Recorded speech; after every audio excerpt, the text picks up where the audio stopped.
I ask the department chaplain, Ron Diskel, to lead us in invocation, excuse me.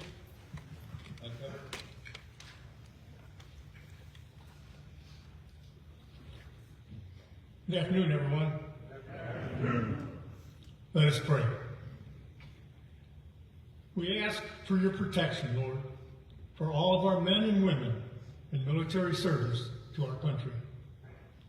Give them, Lord, the unflinching courage to defend our country with dignity, honor, and dedication. Help them, Lord, guard our churches, our homes, and our places of work. Protect all our land, Lord, from enemies within and out of our borders. Give us peace, Lord, and instill in the hearts everywhere for everyone to live in peace and provide goodwill to all. To you we pray, Lord, for peace today and every day. Amen. Amen.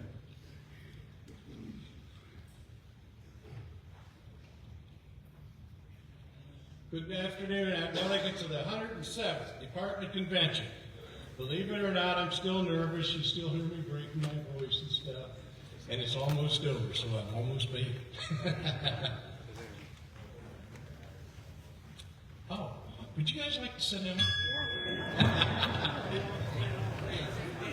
Sorry about that.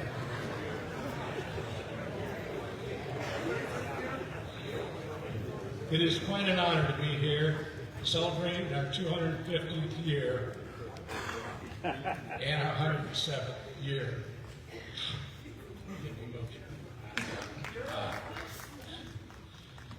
I just want to thank you for the great year you have supported me, guided me through, and I hope I've been a good leader for you, and we've got good leadership coming up, and enjoy our convention. Thank you.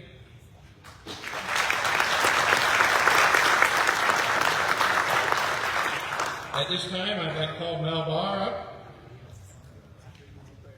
Credenza Chairman, to give us a report on current strike.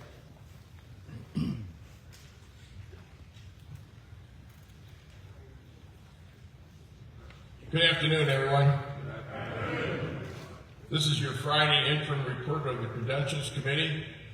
The Credentials Committee met in Room A, Summit Room A at 6 p.m. Friday, July 10th, for the purpose of determining the voting strength of the 2026 American Legion Department of Ohio Convention.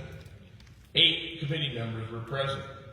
The tally made by the Credentials Committee determined that we have 226 delegates, 19 alternates, and 25 guests registered. The registered delegates and alternates represent 112 posts. The voting strength for the 2026 convention, as of the close of business the first day of registration, July 10, 2026, is 235. Commander, as a duly elected and registered delegate to this department convention, I move for the adoption of this interim report.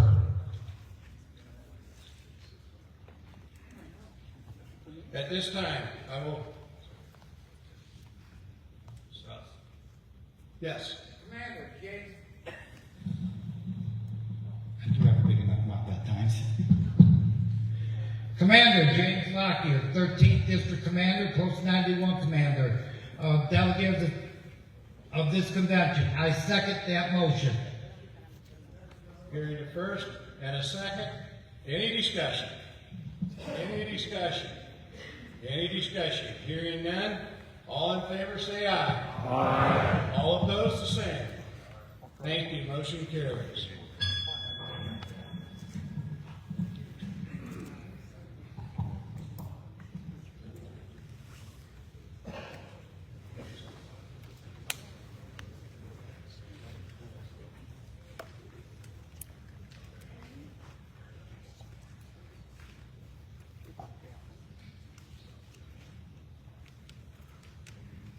At this time, will all the past commanders please rise to be recognized as past department commanders.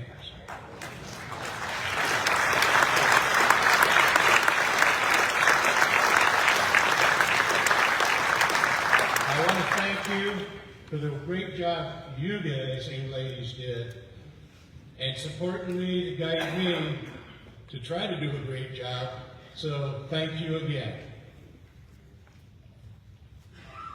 For the department adjutant, please address. Thank you, Commander. Good afternoon, everybody. It is our pleasure to introduce to you our speaker this afternoon, Paul LaRue. Paul LaRue was raised on a family farm in southeast Fairfield County. He attended Buckeye Boys State in 1977, sponsored by the Oscar McVeigh Post number 20, Bremen, Ohio. Paul served as Buckeye Boys State counselor in 1979 while attending the Ohio State University, where he was elected student body president. Paul was a career high school social studies teacher in Washington Courthouse. During his teaching career, Paul was the recipient of numerous state and national teaching awards, including American Legion Ohio Educator of the Year, the Veteran of Foreign Wars Ohio Teacher of the Year, and the Ohio Daughters of the Revolution History Teacher of the Year. Nationally, Paul was a Time Warner Teacher of the Year and received first place in the History Channel's Innovation in History Education Contest.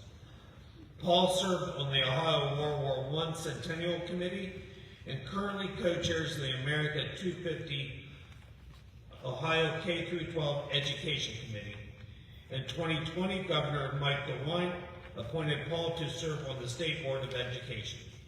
Paul was elected president of the State Board of Education in 2023 and re-elected president in January of 2025. Would you please help us welcome Paul LaRue to the podium?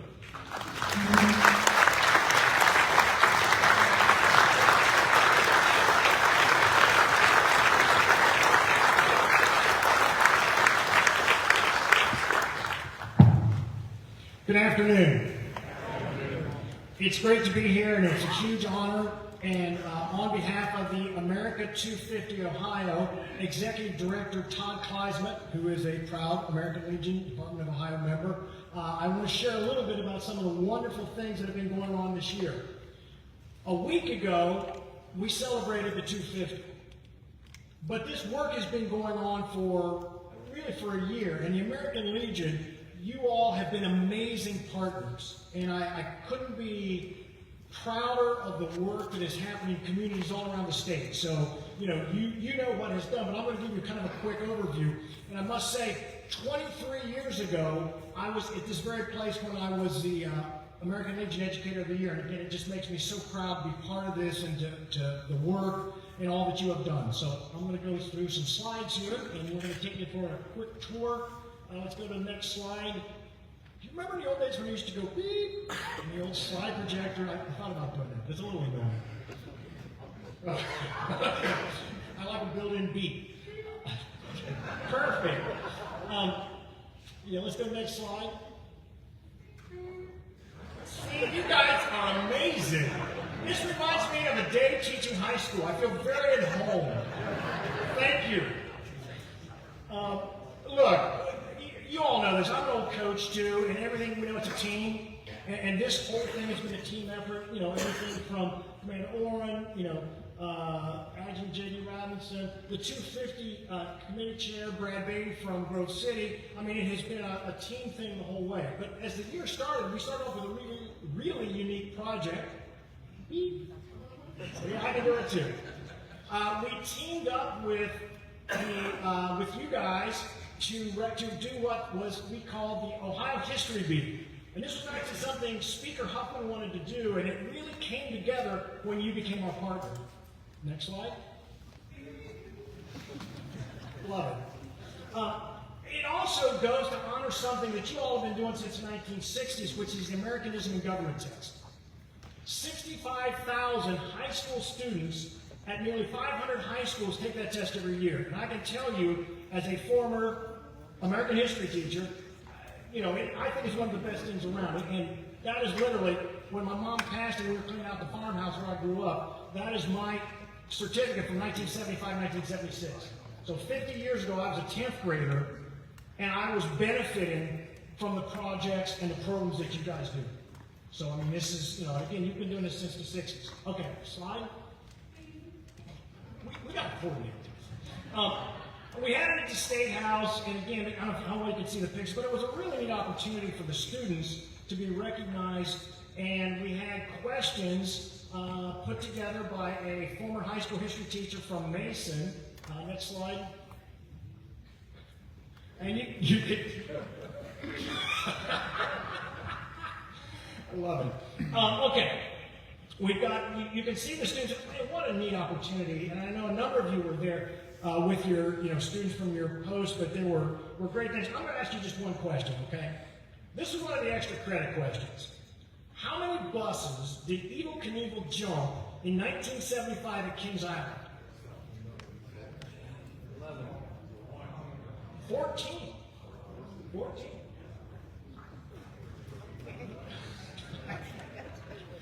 Anyhow, that was one of the tiebreaker questions. Let's go another slide. And this was one of the things, of course, is neat for me as an old teacher. These are a couple of students from Washington Courthouse, American Legion Post 20, Washington Courthouse.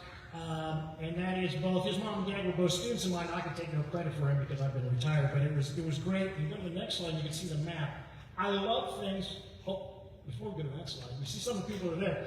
I want you to notice on this map, it's statewide, and that's one of the things I love. I love that we do things, it's not just something that's happening in Columbus or something that's happening, it's something that's happening statewide, and I think that's super important. And we had a really, a great group of students. Do another slide. This was a picture that a number of you are in this. This was a picture taken out in front of the State House on the other side of the street, and you can see that. And one of the things, I don't know if you read your magazine or not, but a month or so after the program, I had a knock at my door. And it was a local American Legion veteran who was so excited. He had just gotten his magazine, and he ran over to my house because he wanted me to see it. This was actually, our program was actually featured in the national magazine. It was wonderful. Again, this was not just was. Yeah, and anyhow, it was great. It made me so, almost brought tears to my eyes. And he was so proud to bring this over. And that's the pride we have in what we do. That's the pride that I think makes this whole thing work. Okay, next slide. This is something that you all do, and I believe were it not for the American Legion, Memorial Day programs around the state would be in trouble. This is Frankfort, American Legion Post I work with closely. I'm from Washington Courthouse. It's just down the road. Next slide. Thank you. One of the things that they did this year was they recognized, if you see the headstones, those are all American Revolutionary War veterans. And it was a great opportunity this year. But again, were it not, this is a small post. Frankfort is a small post, but yet they keep the pride in the community and the pride in the tradition. And that's what continues these programs. And I know you all do that. And so I want to thank you because I believe these Memorial Day programs wouldn't exist were it not for what you all do every year. I mean, I believe that's the truth. Next slide. That was the best speech so far. Look, this honor guard, like you all who do this is the Frankfort Post Guard. They do 3 cemeteries that day, 3 small communities. Again, this is rural. And I'm from Southern Ohio, but whether it's wherever you're from, that's what really makes these programs and continues to make these programs exist. Next slide. This is the past post commander. He gives remarks every year. This is what you all do. This is what makes what you do special. And don't think that what you do isn't appreciated by the community, even though sometimes you don't all hear that. Next slide.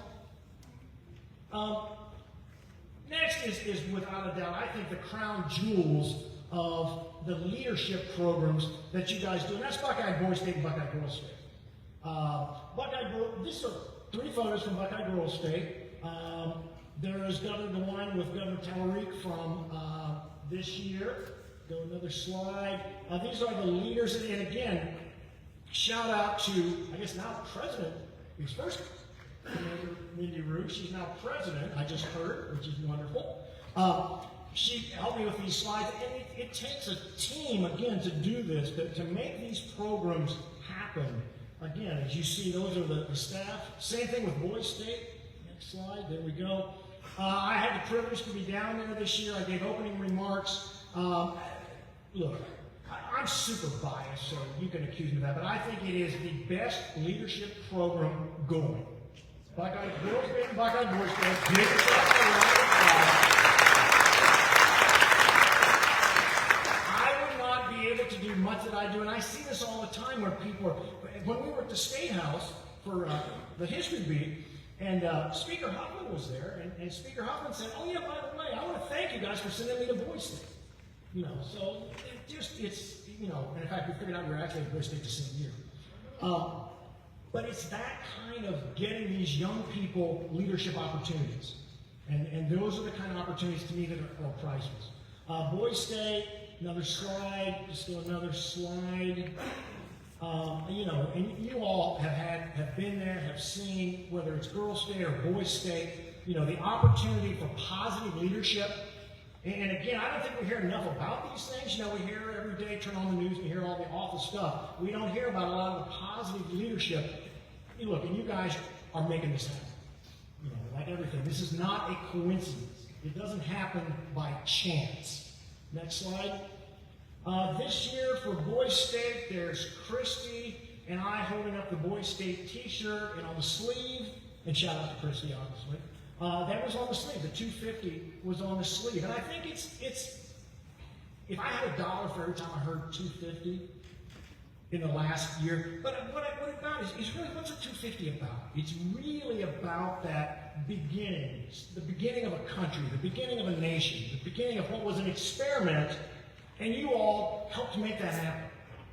Again, not by coincidence. Next slide. Literally a week ago, last Saturday, July 4th, was when the Declaration of Independence first was put forward. There are 1,320 words in the Declaration of Independence. 1,320 words. Next slide. We had a really neat opportunity through the 250 to have 100 different people read lines from this. And as always, American Legion is there to support us.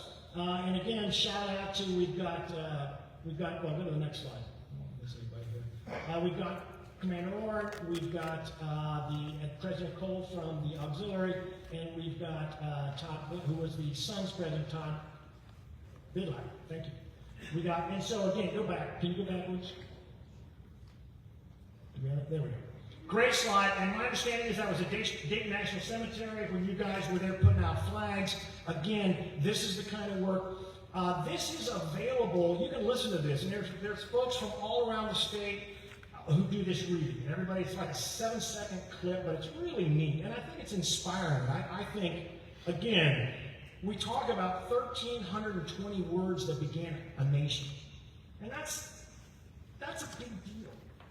You know, and again, it's because of you. It's because of your willingness to do this. So you partner on these things with the 250, and if anybody thinks you guys aren't a critical partner, I guess they just haven't been listening. All right, next slide. Oh, we'll do one more. There we go. Now, this one you may or may not be familiar with, but this was kind of cool. One of the things that the state of Ohio did is they wanted to identify every grave of every Revolutionary War soldier buried in the state of Ohio. Now, we think there are 7,000. Okay, we think there are 7,000. But this was actually an effort to do this. And in fact, go to the next slide. If you're into QR codes, this is the project, and you can do that. But it's really to kind of, and what it'll do is it'll take you to a map, an interactive map of the state of Ohio, and it has and you can look at your county or your city or your, you know, wherever you're from. So, and then what it'll do is it'll bring up this map. And this is the map of the cemeteries, and I think at last count it was at 1,500 cemeteries, over 4,000 Revolutionary War veterans' graves. Why is that a big deal? these are the original veterans buried in our state. You know, these are the original veterans, and it was really, and this is a partnership between the America 250, the Ohio Historical Society, and you, because individuals. That's how this information came about. This information came about because folks said, "Oh yeah, hey, there's again, I'm a rural person. Hey, there's this country cemetery, and there's this grave there," and that's what made this work. Next slide. Okay. The other kind of cool thing about this is Cedar Grove Cemetery in southern Pickaway County, rural cemetery. One of the things that we figured out is there's a Revolutionary War veteran buried there whose grave was unmarked for 222 years. And now it was time to do something about it. Next slide. And so what I did, with the help of American Legion 477 out of New Holland, got some veterans. We went out there, got a headstone. Next slide. And we installed a proper headstone for a veteran of the American Revolution whose grave was unmarked for 222 years. Next slide.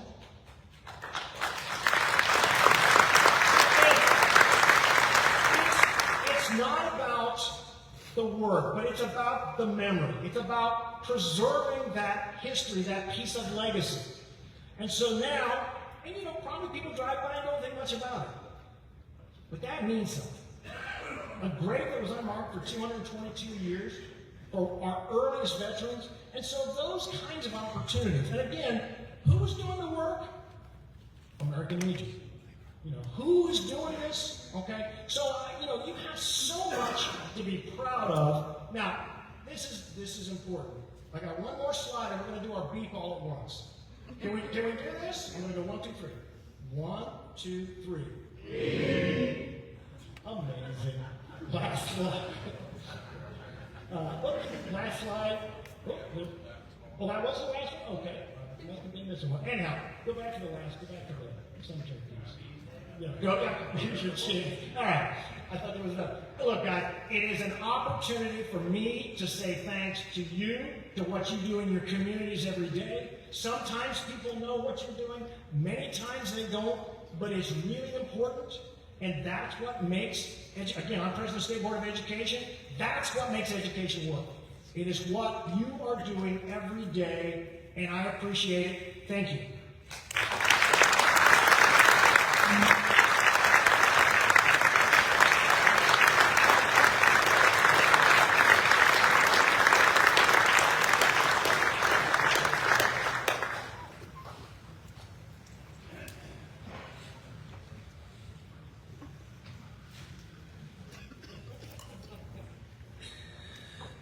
In the fall of 2018, soon after the announcement, the United States Navy would honor the people of Cleveland by naming a ship for the city for the 4th time in American history. A small group of dedicated citizens began planning for the ship's commissioning. Unlike the previous 3 U.S. Navy ships named for Cleveland, the future USS Cleveland was commissioned right in her namesake city. The group outlined plans for a multi-decade initiative that would 1, bring the ship to life at commissioning, 2, support the ship's crew during her service life, which is 20 to 25 years, and 3, return the ship to Cleveland upon her retirement from naval service, to serve as an enduring memorial and museum that would honor all U.S. Navy ships to have carried the name Cleveland. Today, the USS Cleveland Legacy Foundation is underway as a nonprofit organization with strong initial support from Greater Cleveland's business community, nonprofit organizations, and charitable foundations, as well as a growing list of individual donors.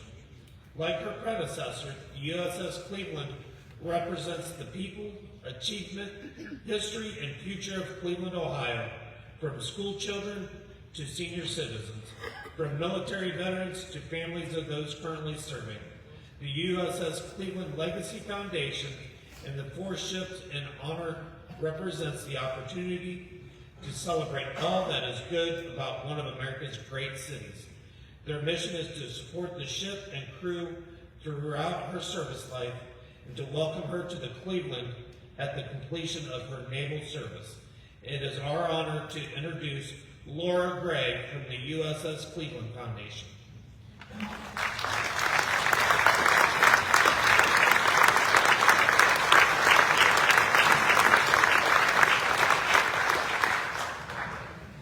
Good afternoon, and it is wonderful to see so many of the friendly, familiar faces that I was fortunate to be with last January. And I want to add how honored and humbled I am to be here. Humbled to be in the presence of so many who said yes to serving our great nation. So thank you. I will also respectfully request prayers for my nephew, who's a Marine Lieutenant Colonel, CH-53 pilot, and he will be deployed soon. So I ask if you could keep him in your prayers and his young family. Here I am this afternoon, and thank you for allowing me to take this moment to present Commander Stan Oren with a few things from the ship. The ship was, for the first time in 250 years, a naval ship was commissioned in our great state, and it was amazing. And it was on May 16th, and I know a number of you had attended, so thank you for your support. Thank you also for the level of support, whether it be prayers, dollars, or presents. It was felt. It was felt. 110 sailors on that ship. You sponsored many of them and their families to be in attendance so that they felt supported and loved during that milestone occasion. So I want to personally thank the American Legion for what you do, what you continue to do in the communities. I also want to thank JD for everything he's done, his leadership, and also Charles, I believe you're here as well. I know you did a great deal to carry the ball across the goal, so thank you for that. Commander, as I've shared with you while we were sitting back there, I know you're a naval veteran, Navy veteran.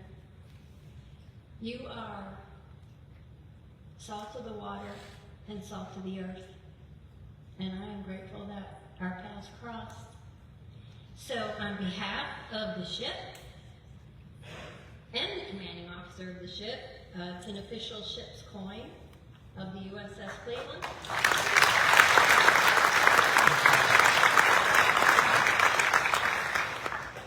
Also, the American Legion, being officially part of the Shipbuilders Society, meaning we couldn't have done this. We couldn't have done this without you.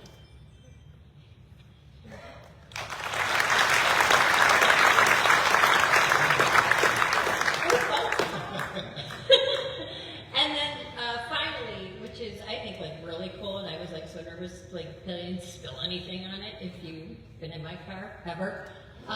So this is an official, and there's not many. This came from the commanding officer of the ship. It's an official hardbound copy of the commissioning program and ceremony. So I wanted to share this. Thank you. We literally, I know it sounds cliche, we could not have done this for these sailors without all of you. So thank you, thank you.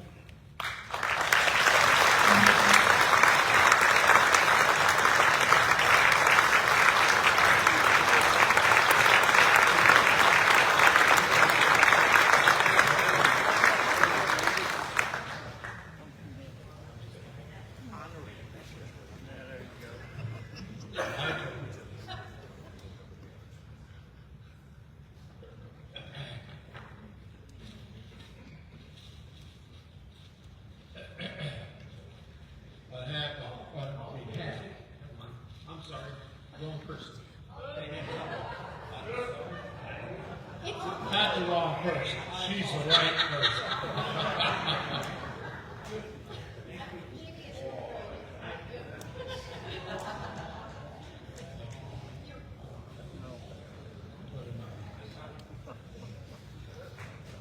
That is a high point.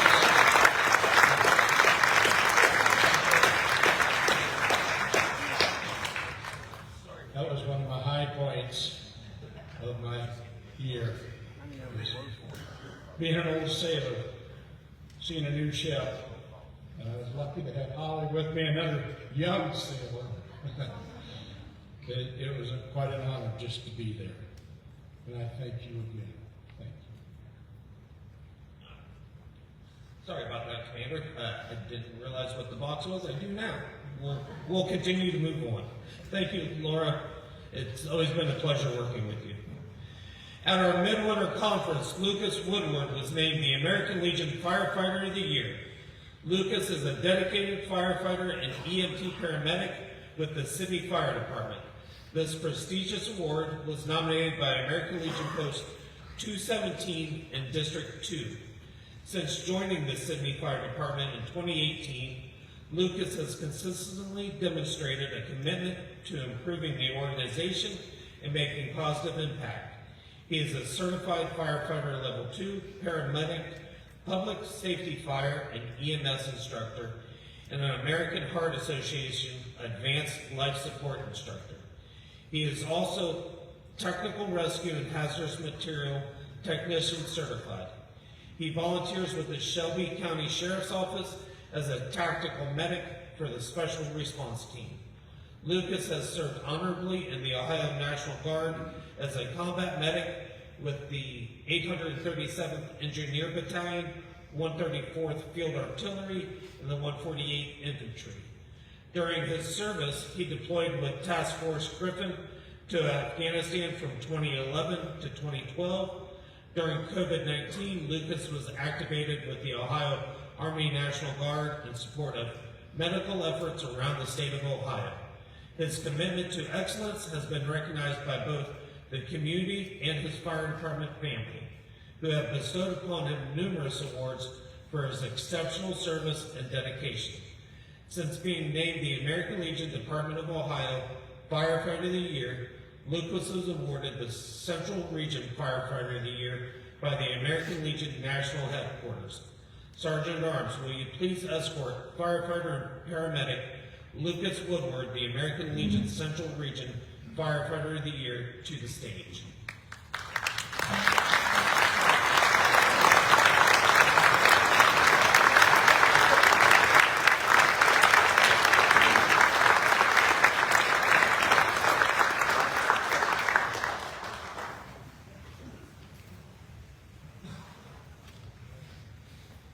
Now, we'll give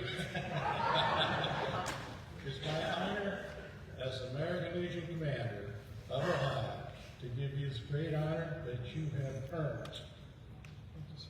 Thank you. Chris,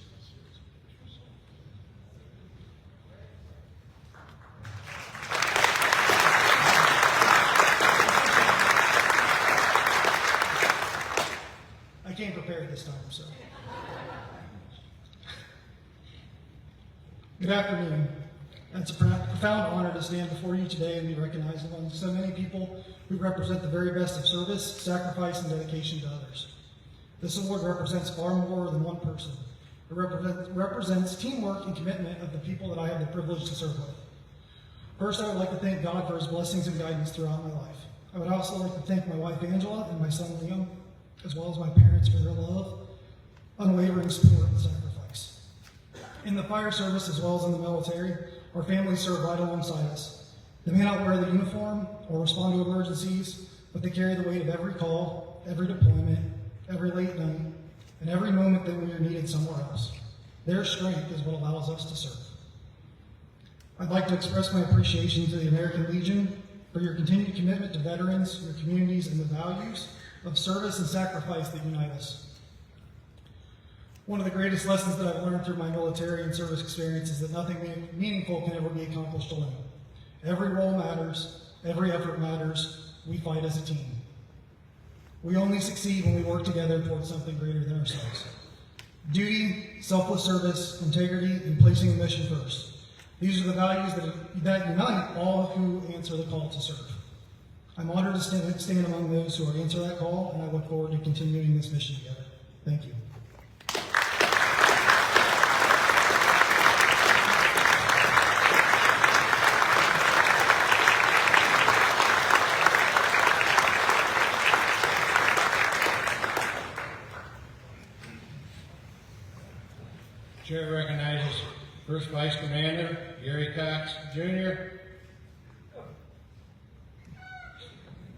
supervise this body.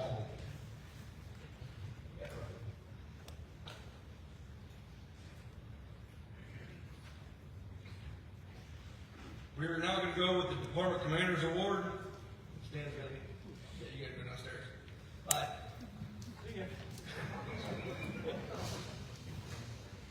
So this award is presented annually to the post with a quota of 750 or more, which attains the highest percentage of previous year's membership by February 4th of 2026.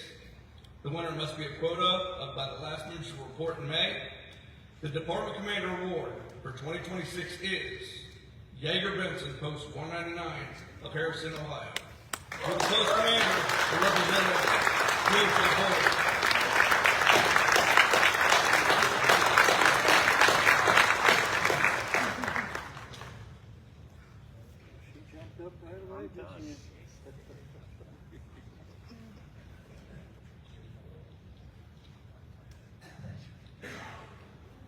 The next award is the First Vice Commander's Award.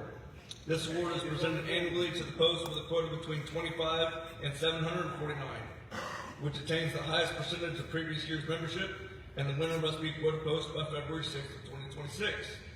The winner of the Department First Vice Commander Award is Post 613 from District 3, with a Post Commander representation of Post 4 Lieutenant and Post 613. Please come forward.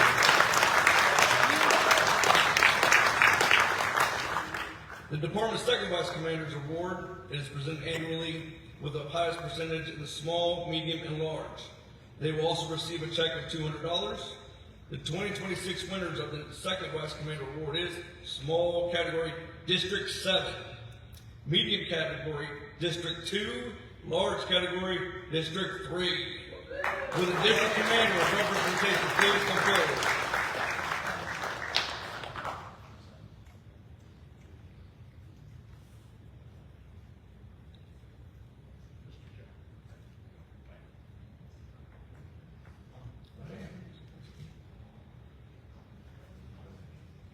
The Grand Award, an additional award in competition amongst large posts, is the Grand Award, presented annually to the first post in Ohio to reach a membership quota in a quota group of 1,000 or more.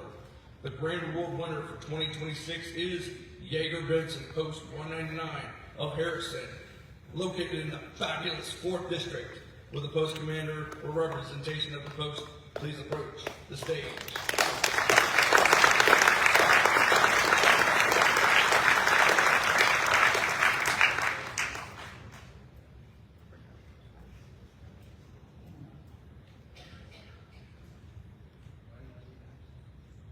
No.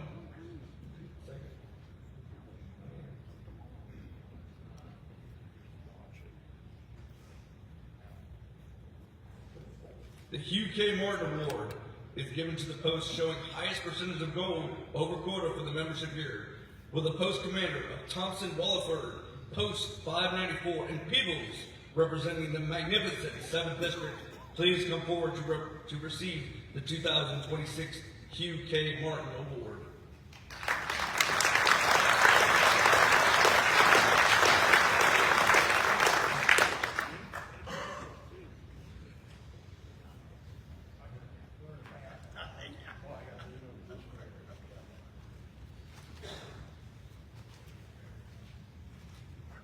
The Big One Pin Awards, consisting of a gold-plated lapel pin and $750 is awarded to the District First Vice Commander who leads their category in a percentage after the membership year. Small category, District 11 First Vice Commander Richard Smathers.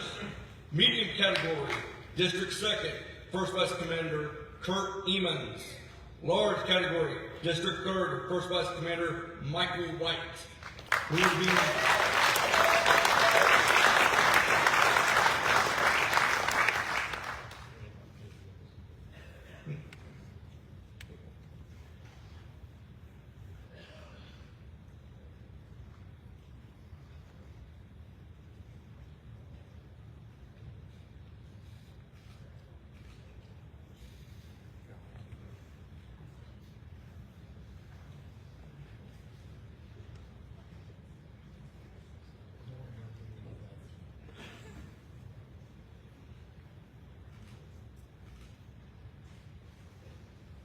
a Legionnaire.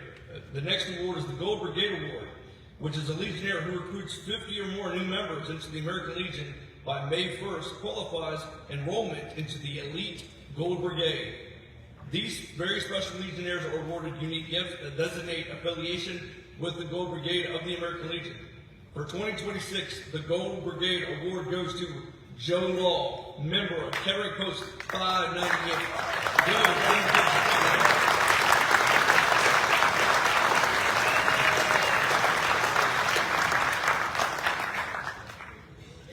the Recruiter of the Year, the Department Membership Recruiter of the Year, is the individual who signed up the highest number of new members for 2026 year by May 1st. The 2026 Department of Ohio Membership Recruiter of the Year is also Joe Law of Kettering Post 598 of the thundering 3rd District.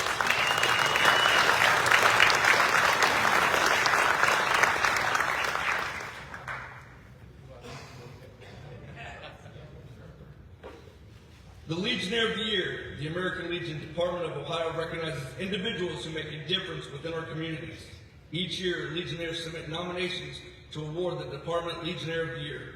The Legionnaire of the Year award is the highlight of the efforts and contributions of a Legionnaire that reflects participation and involvement within post, districts, department, and national levels. This year's recipient is a Persian Gulf veteran, a 13 paid up for life member of Post 221 in Massillon, Ohio.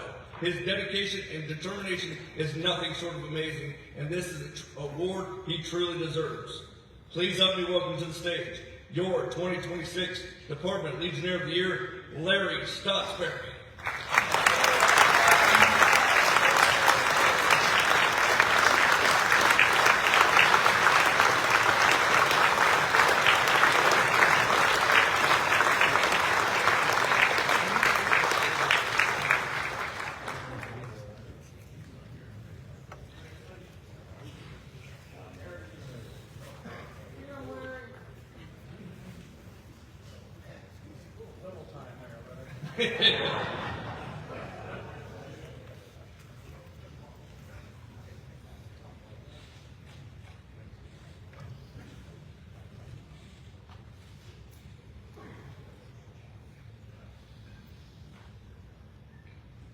The Post Quota Award, the next award for any post commander who accomplishes 100% of the assigned membership goal for the post by January 17th and April 1st quota deadline.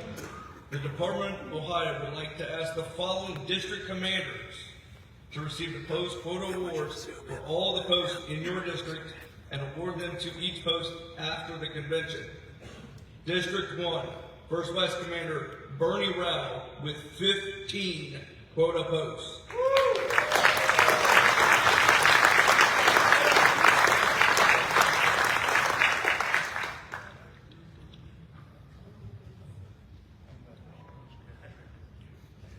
District 2, First Vice Commander Kurt Emons, 4 quota posts.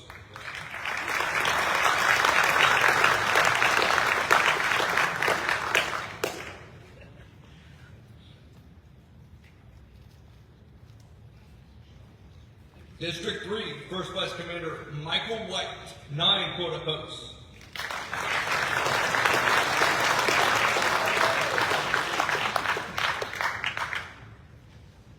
District 4, First Vice Commander Steve Ballman, 10 quota posts.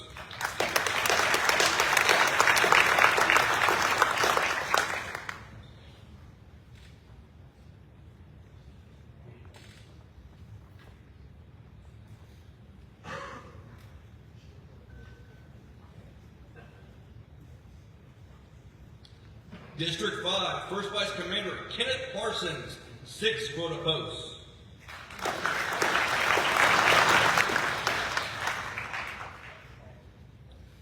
District 10, First Vice Commander Howard Stouffer, 2 quota posts.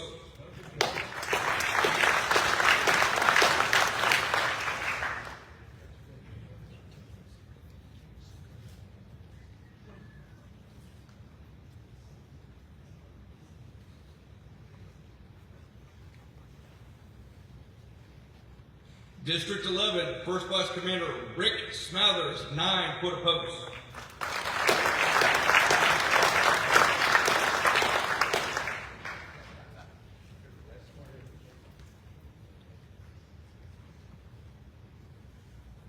District 12, First Class Commander Joe Woodrum, 3 quota posts.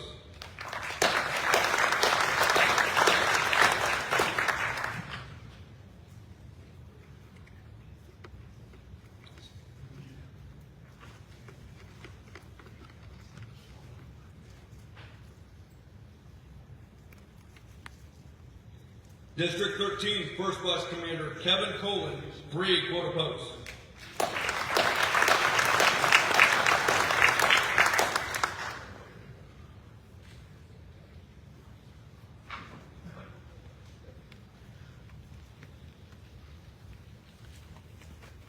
District 14, First Class Commander Jacob Marks, 2 quota posts.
Okay, Gift and Yanks Awards.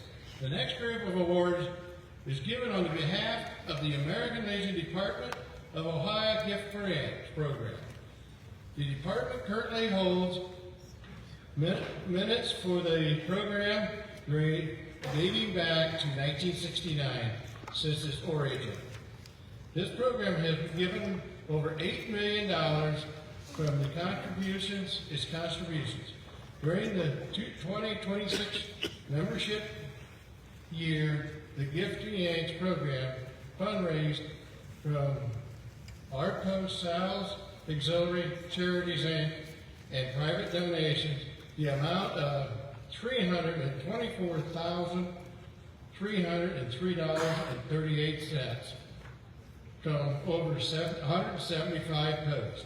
The Department of Ohio used these funds to support American Legions who volunteer with the VA Veterans Service at each of the Ohio VA Medical Centers, VA Vet Centers, clinics, and the Ohio Veterans Home in Sandusky and Georgetown. This program also funds the holiday gift distribution at Christmas time, bringing a gift to every hospitalized veteran in these facilities.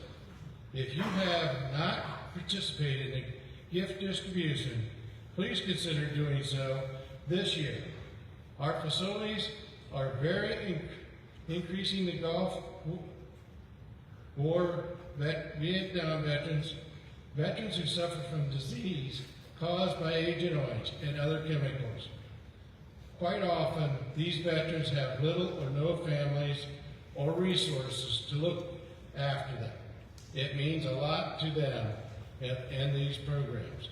This is just one of the ways to give back, to be involved. Please contact department headquarters for other ways to participate. The chair organization, Tom Stan, the chairman of the Gift to Yanks Committee, to present awards. Tom, he's scaring me.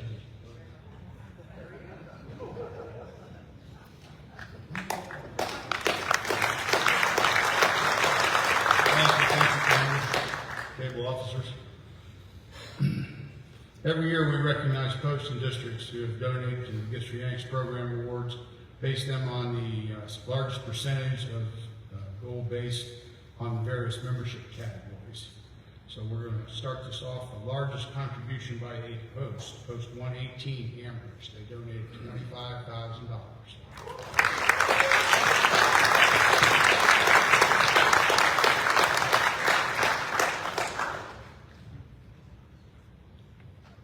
The largest contribution by district, 5th District, $91,093.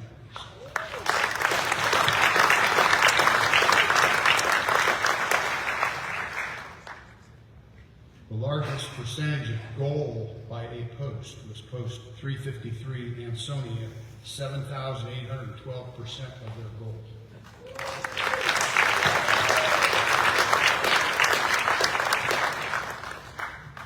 The largest percentage of goal by district was the 5th District, 1,073.96% of goal.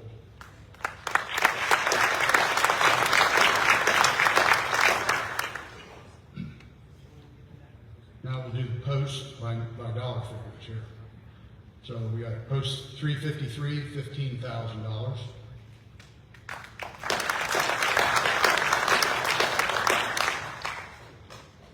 Just easy to read if I hold it. Post 598, $14,000.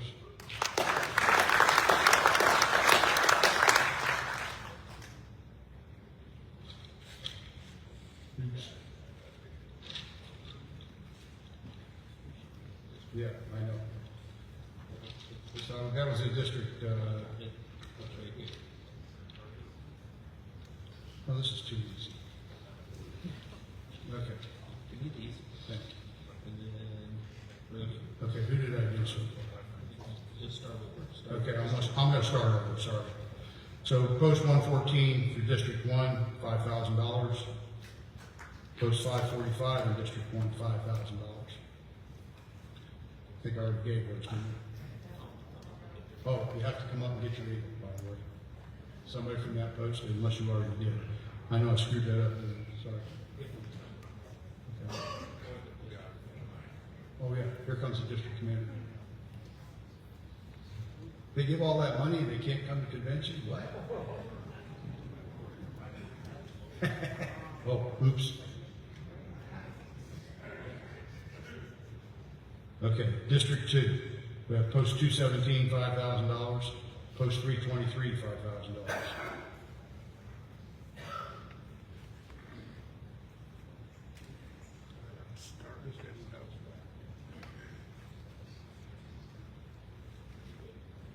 District 3, Post 184, $5,000. Post 353, $15,000. Post 598, $14,000. Post 668, $5,000, and Post 707 is $6,500.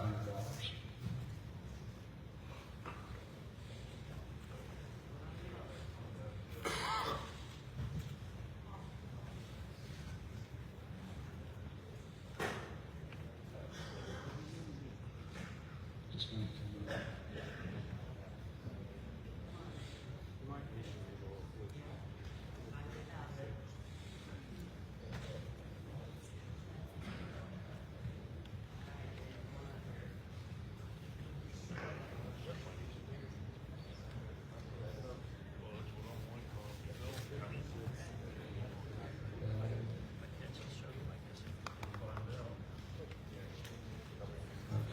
District 4, Post 49, $11,000. Post 123, $5,000. Post 199, $10,000. Post 256, $5,000. Post 288, $5,000. And Post 631, $5,000.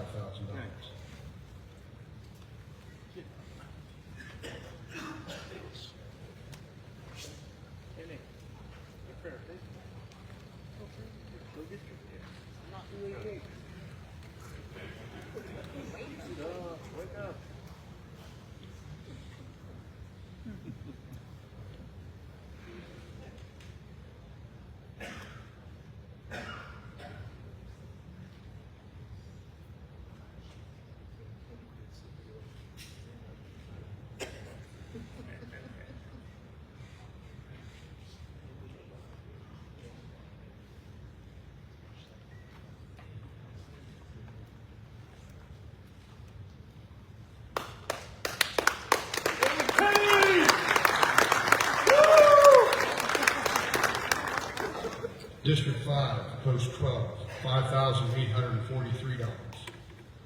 Post 118, $25,000. Post 181, $20,000. Post 211, $10,000. Post 225, $5,000. And post 397, $20,000. She was. Good command.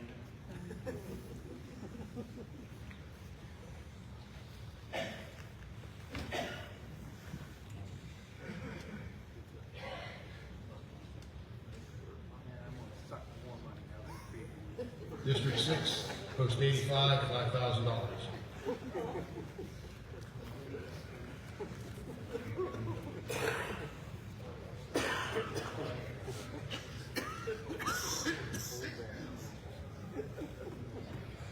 District 7, post 62, $10,100.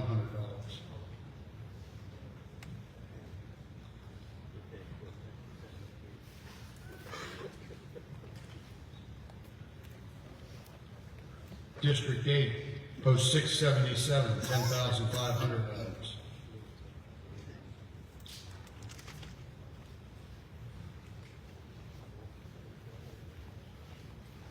District 11, post 228, $5,200.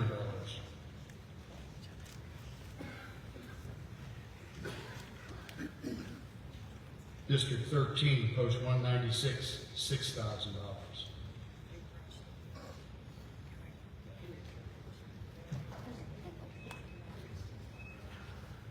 So this program definitely gives back to veterans, hospitalized veterans, homeless veterans. We do what we can to help. Your contributions are greatly appreciated. It makes this program work. Thank you.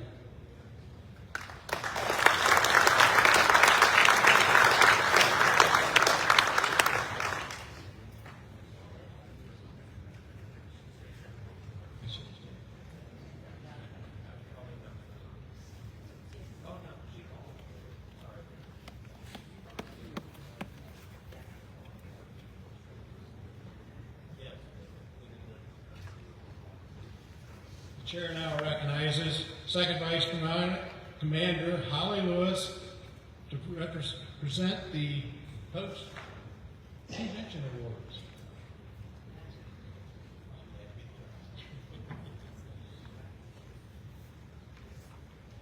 All right. How's everybody doing? Everybody awake?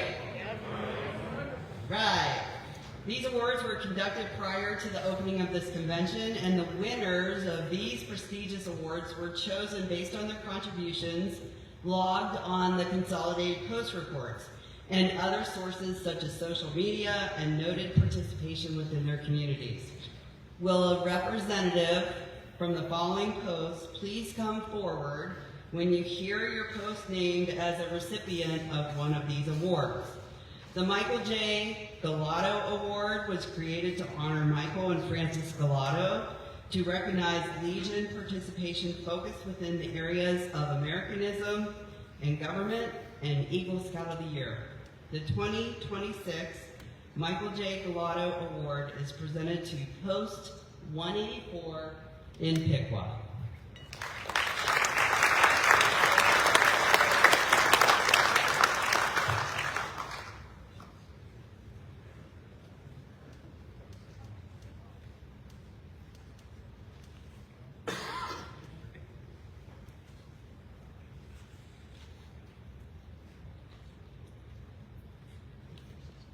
The Alice Friedman and Alice Friedman Community Service Awards are based on community service.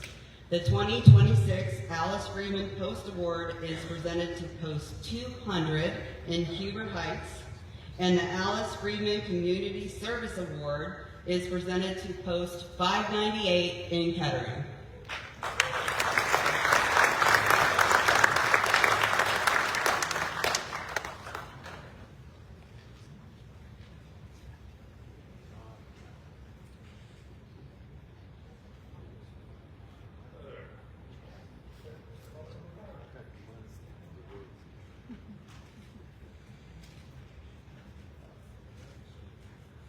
Anybody here from Post 200? If not, District Commander, please come up.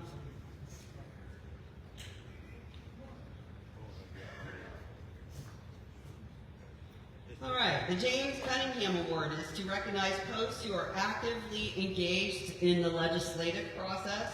The 2026 award is presented to Post 228 in Powhatan Point.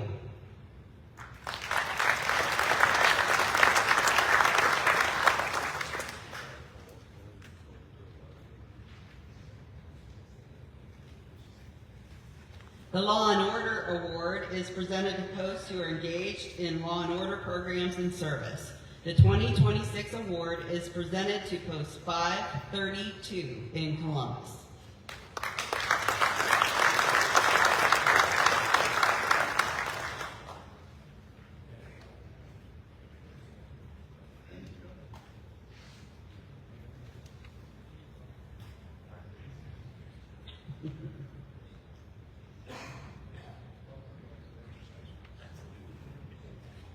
The Edward McBain Award is presented to posts that have performed the most outstanding service in the field of youth activities. The 2026 award is presented to Post 459 in Burton.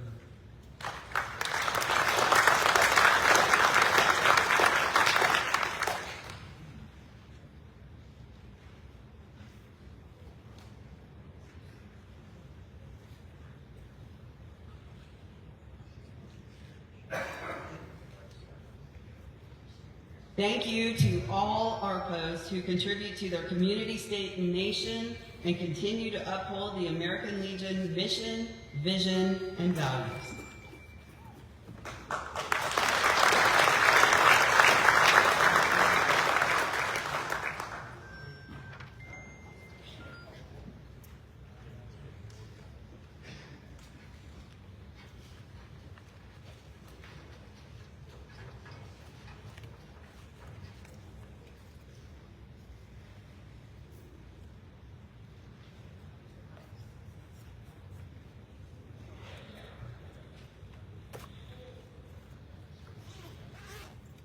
At this time, I will now move to the reading of the committee reports, unless someone will want to. When I call your committee, please move to the podium on the floor towards the front of the stage to give your report. The chairs recognize Jason Root.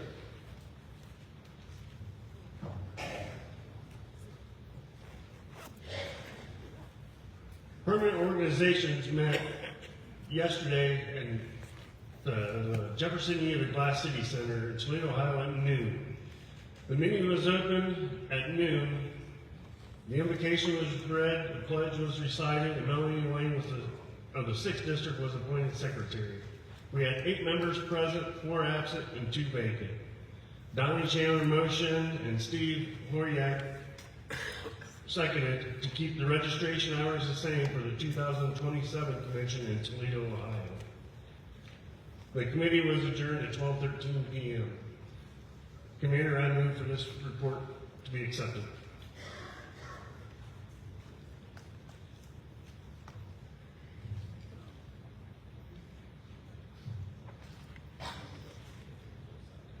I need a second.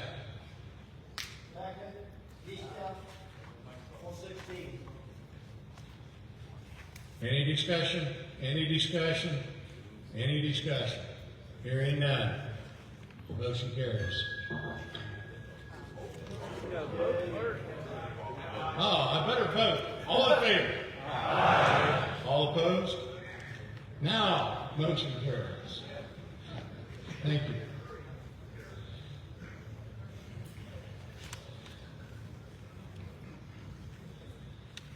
The chair recognizes Chairman Gary Minadio to present the report of the Rules and Order of Business Committee. Good afternoon, everyone. If you will turn to, if you have a program, turn about to the middle of the program. There's what we're going to discuss. According to bylaws, we need to read each one of these. It should be pretty fast. The committee met, Rules and Order of Business met on July 10th, Friday, July 10th at 12 p.m. We opened in good order with prayer, pledge allegiance, and saluting the flag. We had 10 of 14 districts there, 14 were absent, and we had 5 guests, which was nice to see. Okay? All paragraphs from 1 to 19 were accepted without change unanimously. We do have a paragraph 20 change, which we must change every year. And then 21 through 26 went unchanged. So I will read through these quickly. At the end of each one, I'll ask if there is any questions. If there isn't, we just move on. Okay? Number 1, Robert's Revised Rules of Order newly revised shall be the authority of parliamentary procedure during the following modifications. Are there any questions? Number 2, a delegate desiring to make a motion or address the convention shall rise, address the chair as commander, and state their name and the name and number of their post before proceeding at the nearest microphone. So you approach the microphone, you'll be recognized, and then you have to give your name and your post. We don't need to hear the great posts from the northern regions of the state of Ohio. Da da da da da da da. Save that for the national elections for president and all that garbage.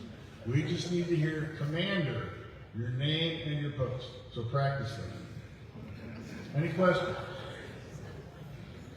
Question. On the microphone, I guess I'm just stating. On the microphone. You come to the microphone, and the commander will recognize you at the microphone. The sergeant at arms will check your credentials to make sure you can approach the mic. 3, debate shall be limited to 3 minutes for each speaker. 3 minutes for each speaker.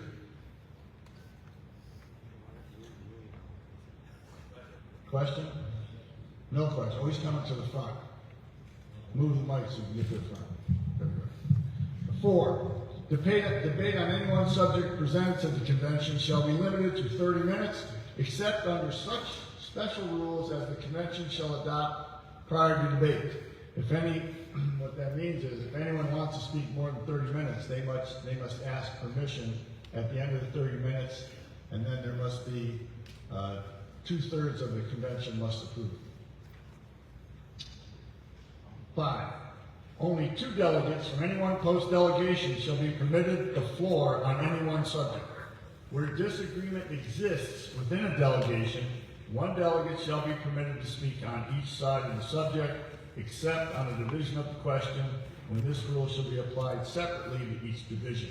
So what that means is if 2 people are going to give up from a post, and in your delegate, 1 wants to get up that disagrees, then 1 that disagrees with the resolution, 1 that agrees get to speak.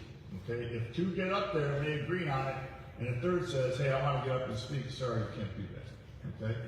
A division of the question means maybe a committee has 3 different things we need to vote on, and the commander will say, we will take this separately.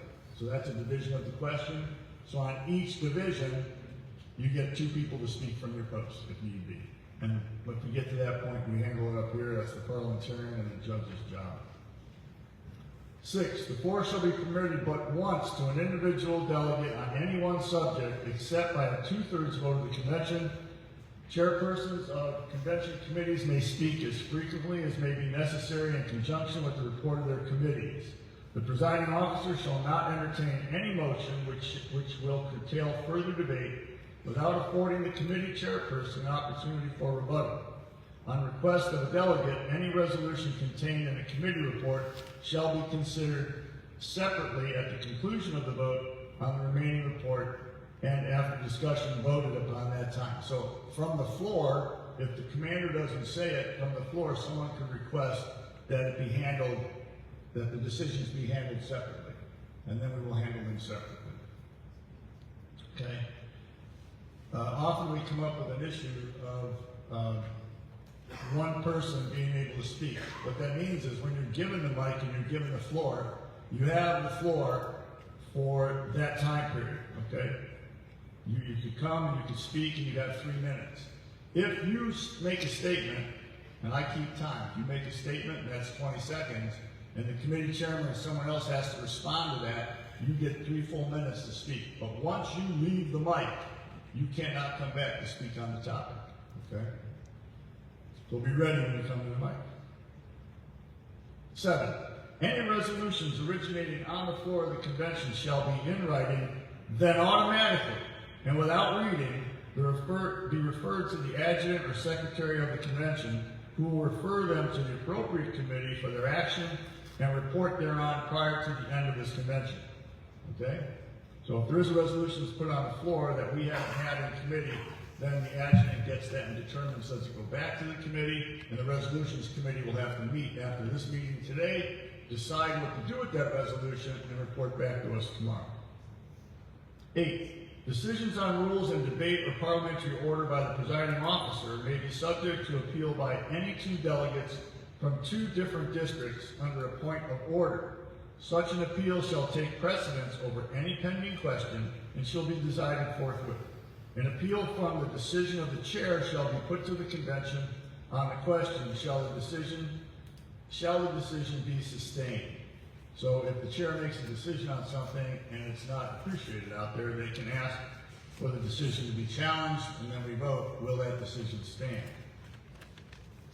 If someone does make asks for a rule appeal, then the chair will ask, is there another delegate from a different district that's willing to make that? If only one person from the district says appeal, the appeal does not move forward unless another district stands up and asks for it also.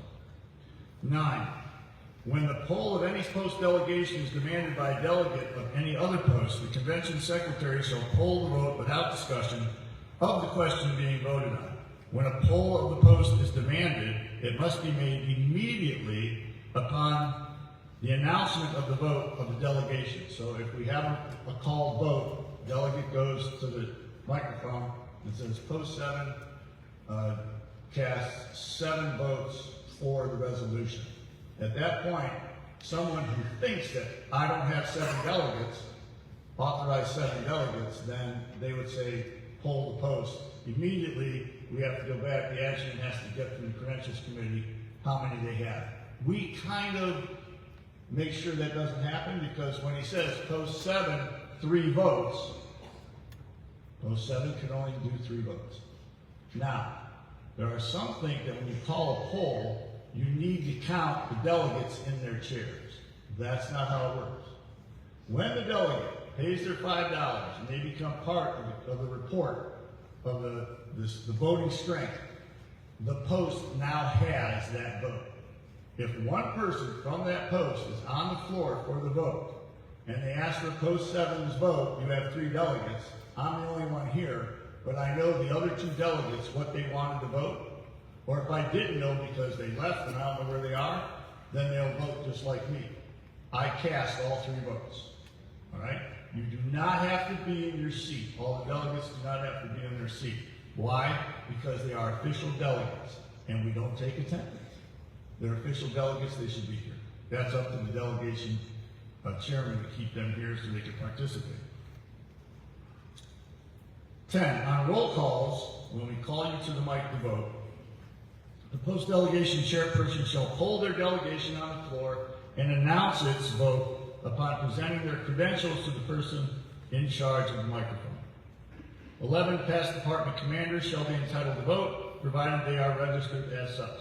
Some think past district commanders. No, it's only past department commanders shall be entitled to vote.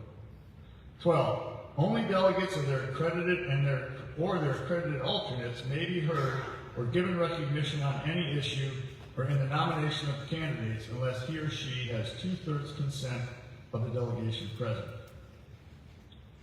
13, delegations may arrive at a vote in such a manner as they choose, but shall announce it in terms of a full vote and not in terms of a fractional part of a vote. The vote of any delegate absent, not represented by an alternate, shall be cast by the majority of the delegates present from his or her post. That's just right, talked about before. You can't say post 7 has 2.5 votes for and 1/2 vote against. You can't do that. It's been done, and we have to say no, it's all whole votes. 14, there are no unit rules for voting in the Constitution. So it's not a matter of the district commander says District 9 votes, 800 votes for and 200 votes against. Unless we have a standing count, which we're going to talk about. 15, Voting shall be accomplished by acclamation. Simple. Aye, nay. That's acclamation. We listen to it and we say, okay, do we have a majority? Except when a roll call or standing count is directed by the commander or demanded by a delegate of at least 3 posts of 3 separate districts.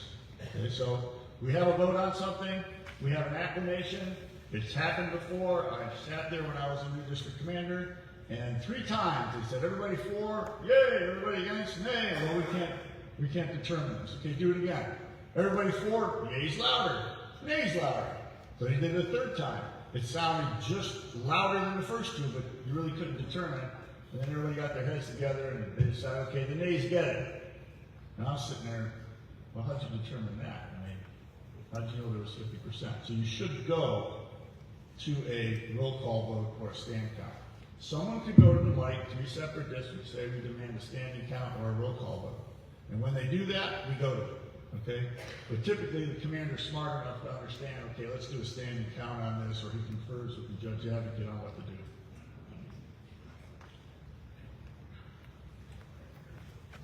All roll call voting will be as follows. The delegate, chairperson, or designee will approach the closest microphone and cast votes from the microphone. The delegate, chairperson, or designee shall be prepared prior to the calling of their post number to move toward the closest microphone so that their vote can be cast in a timely manner. Please do that. JD will typically announce the next 3 to 5 posts and then come to the microphone and be ready at that time rather than walking all the way from your seat as he calls you out. We need you queued up. All standing count votes will be by district, with the district commander assisted by the first and second vice commanders holding the vote from each post delegation chairperson. The district commander will then announce the poll to the assembly by post from the microphone when called upon by the commander. So it just saves us time where the district commander says, District 9, post 7 this, post 114 this, post 236, 336 this. So if we do that. The registration desk will be closed at least 30 minutes prior to an expected standing count to allow the credentials committee to update the delegate strength for the determination of majority of 2/3 of the delegate strength for the standing count. Okay, so what that means is when we do a standing count, it's typically when we need to have an exact number of 2/3. Or a roll call, maybe 2/3, but a roll call could be typical majority. And if we have to do that, we explain the procedure to you. 16, in the event the post has not provided the method by which alternates shall be designated to serve in the place of absent delegates, the chairperson or acting chairperson of the delegation shall make such designation certified by the post commander or district commander. Now, that can only happen if the credentials table is still open. Because the commander or district commander need to go to the credentials table, fill out the form, and then they determine whether that person can now be the delegate or the alternate for that delegate. 17, prior to the election of department officers, the department commander shall appoint, subject to approval of the convention, a chief teller of elections and such number of tellers as the department commander deems necessary, provided that the total number of tellers so appointed shall be an odd number. In a contested election, each candidate going to the ballot shall be entitled to 1 teller of the candidate's choice if the candidate so elects. 18, nomination for department officers shall be from the floor. Each post may present as many candidates as it chooses. Yes, a post could go to the floor today and put someone's name in for commander. We've never seen it done. Don't know why they would do that, but they can. All right? For any position. 19, nominating speeches for department officers shall be limited to 5 minutes. Not more than 1 second in speech shall be made for any candidate. The said speech shall be limited to 2 minutes. Okay, so all 19 of those, nothing changed. Now we're on 20. This is where the change is. When more than 2 candidates are nominated for any office, voting shall continue until 1 candidate receives the necessary majority of the votes cast. If on any vote taken, no candidate receives the necessary majority to elect, a new vote shall be taken for the place to be filled. The candidate receiving the lowest number of votes on the preceding vote shall be disqualified. What typically happens is the commander will recess us, and then we go back into caucus to give a chance, we just meet in the rooms in different places, to give a chance to determine who we're gonna vote for on the remaining two. It also gives the person that dropped out a chance to go around and talk to his people that were voting for him to say, hey, I'd like you to cast votes here or that way. So it gives us another chance, typically 30 minutes, to caucus on the new vote. We've done that once, I think, in the past 7 years. All roll call votes for officers or otherwise will begin with the next sequential post where the last roll call vote ended. The 2024 convention's last roll call vote ended with post 614. The first roll call vote of the 2025 convention would have begun with post 615. However, no roll call vote was required. That's the only change we made there. We said it wasn't no officer elections. It's no roll call vote was required.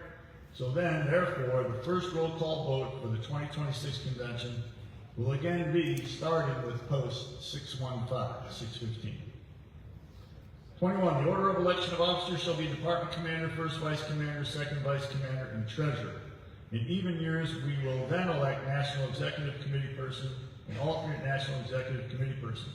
We've often been challenged on why do we have to do the department commander last? Why don't we get the big election out, which is normally second vice, where there's only 2 people running, let's get that done. Well, one, because once we do that, a lot of people will leave. 2, according to Robert's Rules of Order, you always go from the highest to lowest. Because if we had 2 people running for commander, the one that loses could automatically nominate himself or be nominated for the first vice. If he lost first vice, he could be nominated for second vice. So that person could move down to lower ones, because before each vote we ask, are there any other nominations? 23, none of the above rules shall be construed as preventing any member of the American Legion, Department of Ohio, from serving on a convention committee. 24, the consent of 2/3 of the voting strength of the convention is necessary for the suspension of standing rules of the convention. 25, the department commander will have the authority to appoint a parliamentarian to assist the judge advocate for this convention. 26, any amendment originating on the floor to any resolution shall be presented in writing and transmitted to the presiding officer at the time of the introduction of such amendment. However, in the case where a word is stricken and another inserted, this change can be done by the one making the report or introducing the resolution. So that's it for those orders. What that means, though, is if there's something to be stricken, and it's an amendment, normally I get involved with the judge, we talk to the person, we write it up, and we determine if it's just a strike. You could strike a word and not change the resolution, but you also could strike a word or add a word and change the entire resolution. And if you do that, then it requires an amendment to be put on the floor and talk about it. But if we don't need to go through that process and it's just scratching it out, we do that to save time. Okay. Commander, that is the report we adjourned at 12:50. That is the report for the rules and orders of business. The committee sets this on the floor appropriately with first and second. You can now open for discussion and voting on this report.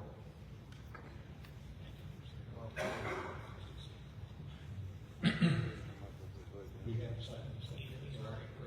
We've already first and second. Go to discussion. Any discussion?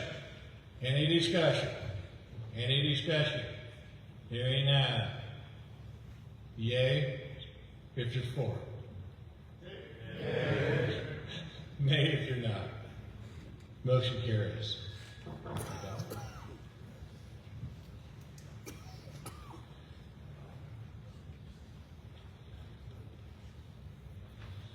Okay, committee reports, children and youth. Chair recognizes Jason Ward to present the Children and Youth Committee report.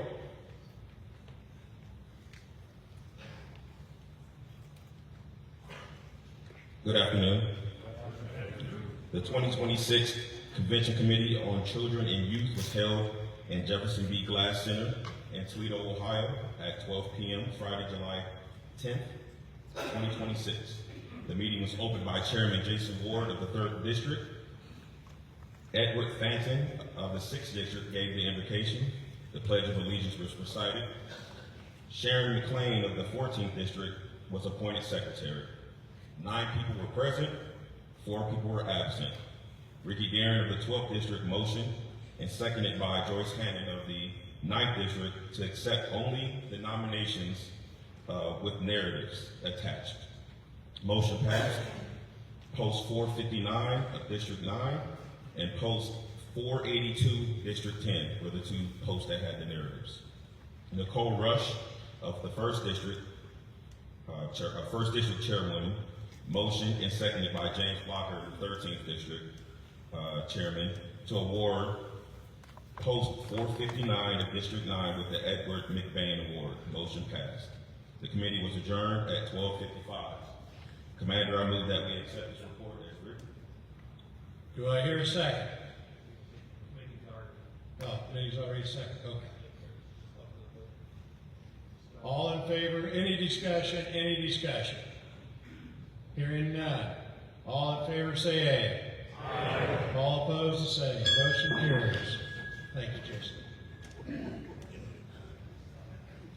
Also being presented today are the awards for donations to the Department of Children and Youth programs by category.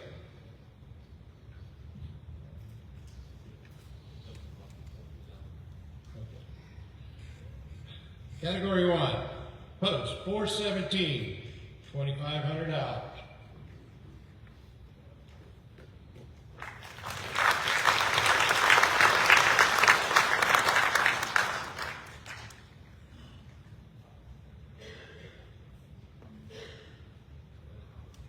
Post 265, $1,500.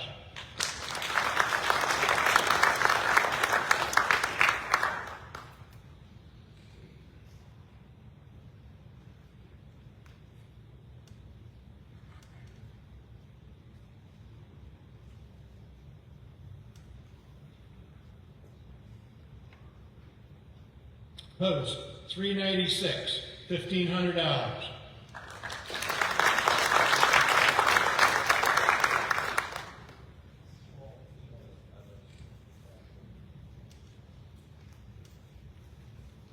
$396. District Commander for 396.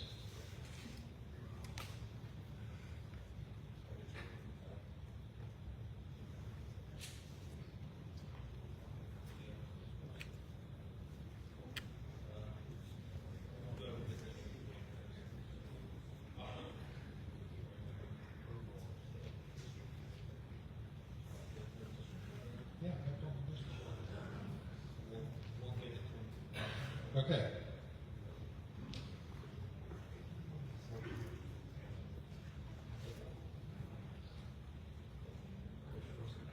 Okay, category 5, the 4. Post 417, $2,500.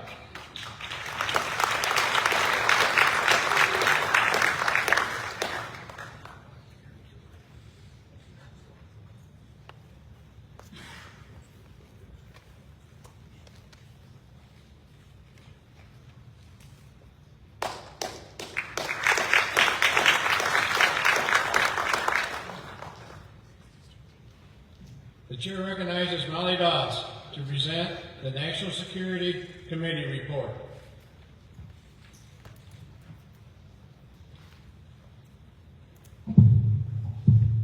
Good afternoon.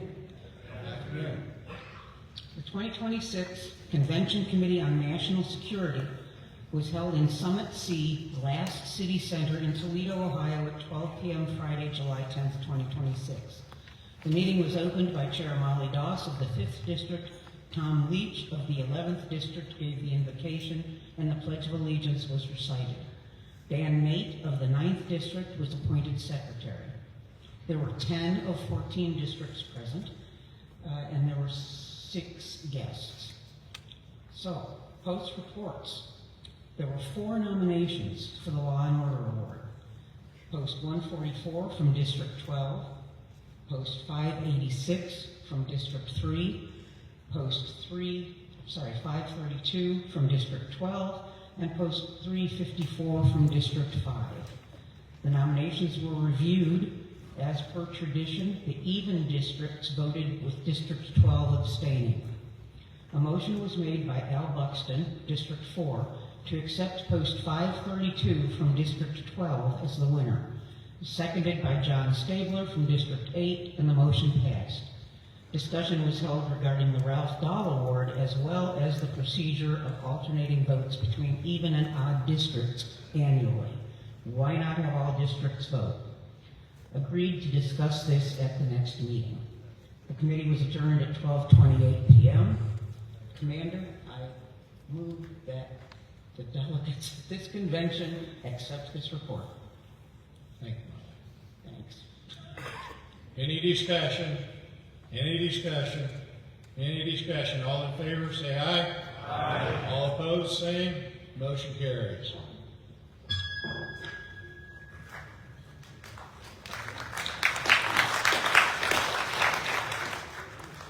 The chair recognizes John Life to present the Constitution Amendment Committee report.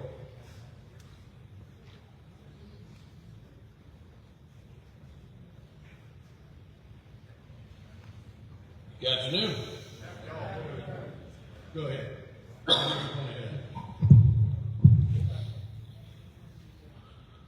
The meeting was opened up by myself, PDC Stennis, would give the invocation, PDC Klossmeyer, led with the Pledge of Allegiance. Chris Evans of the 3rd District was appointed Secretary. The committee motion and was second to amend the current capital resolution 26-02 to read Article 11, Section 2, the amount of an annual department per capita dues beginning July 13th, 2026 shall be $14 per member, of which each year at least 15 cents shall be allocated for department convention operations, and at least 30 cents shall be allocated to aid delegates to the National Convention. Amended the 107th Department Convention 2026 to read Article 11, Section 2, the amount of annual per capita dues beginning January 1st, 2027 shall be $14 per member. Chris Evans, motion. PDC Klossmeyer, second, to recommend approval of the resolution with amendment.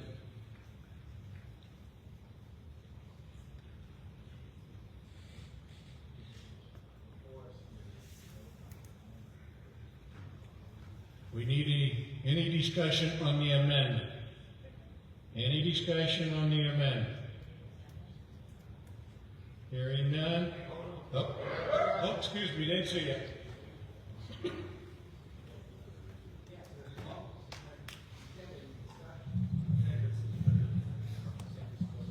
We're only discussing the amendment. Is the date change? Commander, my name is Mark Lynch. I'm a member of Post 339, Cleveland Fire Department. Okay, I'd like to talk and give some information to the delegates here. We're voting just on the changing of the amendment date, the date to January 1st. My apologies, I am new at this. I have the wrong information. Thank you. Thank you. Any other discussion? Any other discussion? Hearing none, all in favor, aye? Aye. All opposed, nay? Motion carries. Now, on the amendment, or not the amendment, on the resolution, any discussion on the resolution? Now you can talk.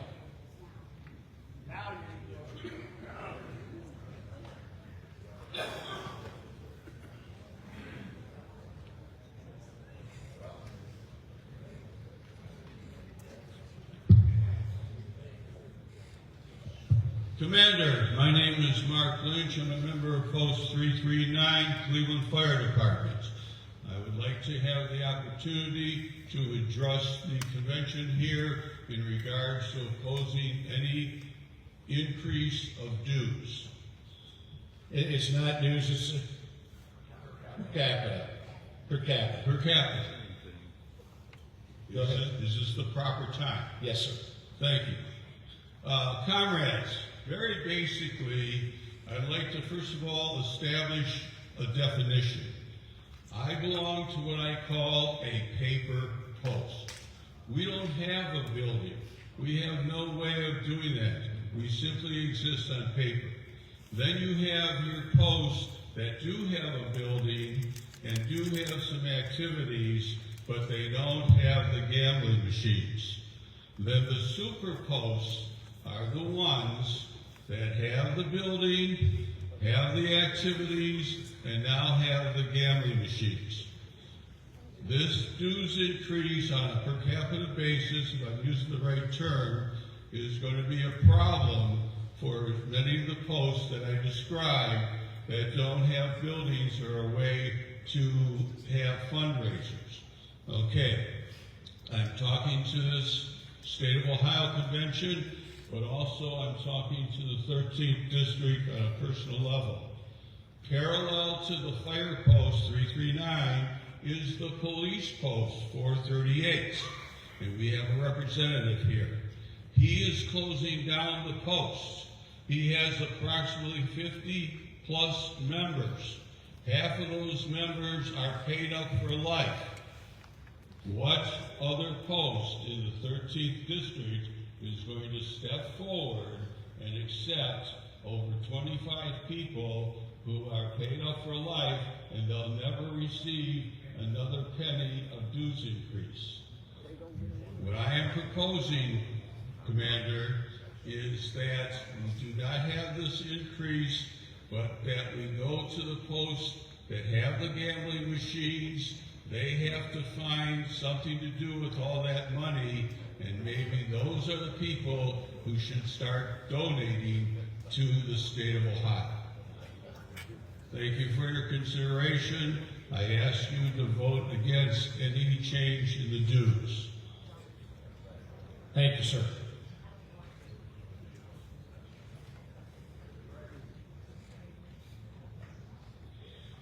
Richard Smathers, Post 228.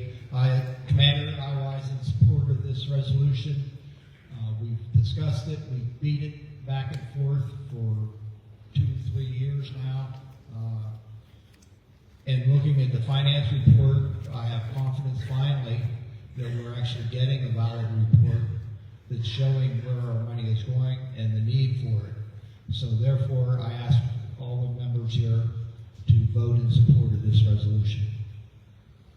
Thank you. Thank you, sir.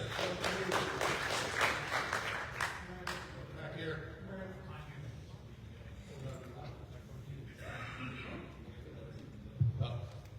Mr. Commander, Excuse me. I'm going to go to Dean over here for rebuttal.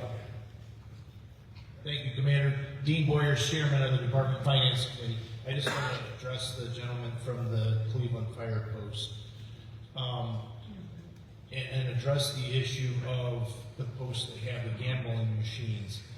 I just want to let you know that in a roundabout way, those posts are contributing to the Department of Finances because they are required by law that 25% of their earnings from those gambling machines have to be donated to charity. The majority of those posts donate to our charity, Department of Ohio Charities, Inc. Charities, Inc. It's on our budget this year. Charities, Inc. will donate $350,000 to the Department of Ohio to help cover both of our programs and our general fund expenses. So those posts that do have the gambling machines are contributing towards our finances. Thank you. Thank you, Dean. Steve Mass with Post 685 in Streetsboro, past department commander. I know I speak for my post and all the help that we give to the community. Multiply that by 554 posts. This room's not big enough to house all the people we help. And when they're all gone, only ones that are in here is ourselves. It's time to vote for this increase on per capita. It's time to help ourselves. Thank you. Thank you, Steve. Lockyer, Commander of the 13th District. The 13th district supports this, and that's for the policeman post. Post 91 will take them all in happily, so he doesn't have to worry no matter what Mr. Lynch states. Thank you.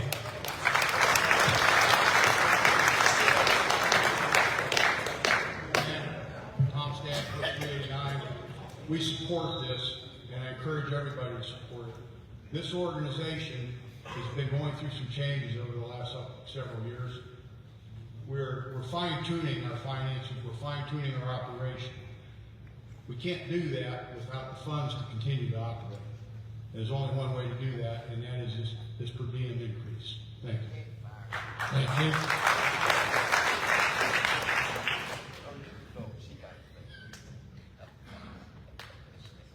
Commander Kurt Emmons. Kurt Emmons from Post 382 Bluffton, and I would like to speak in support of the $5 per capita increase. I'm going to speak directly to those who are hesitant about this $5 increase. Your concerns are valid. They are heard. None of us want to ask our members for more. But we also have a responsibility to make sure the American Legion remains strong and capable of serving our veterans. Here's the truth. The department has cut costs. We've tightened budgets. We stretched every dollar. We're not asking for this increase because it's easy to understand. We're asking for it because it's necessary. Raising expenses are hitting every post, every program, and every department. $5 is the smallest increase that keeps us stable without placing a burden on our members. Let's be honest, our members expect us to protect the programs that they care about. Boys State, Oratorical, VANR, Women's Veteran Initiatives, and the support we provide to small posts that cannot stand alone. Without this adjustment, we risk losing ground. Here's the bottom line. A $5 dues increase is not about generating extra revenue. It's about protecting our mission, stabilizing the department, and ensuring that every veteran in Ohio continues to belong, benefit, and become. Thank you. Thank you.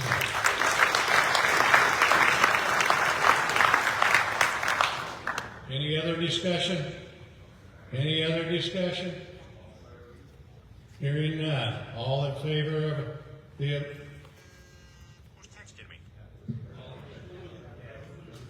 the resolution, say aye. Aye. All against? Nay. Motion carries. Thank you.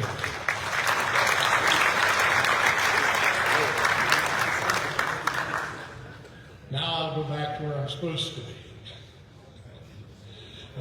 The chair recognizes David Cook for Veterans Affairs Rehabilitation Committee report.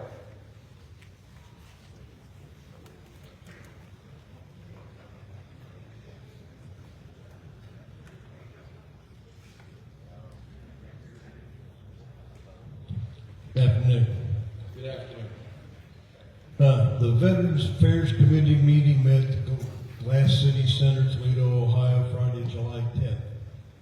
Meeting was called to order by Acting Chairman Cook at 12 noon.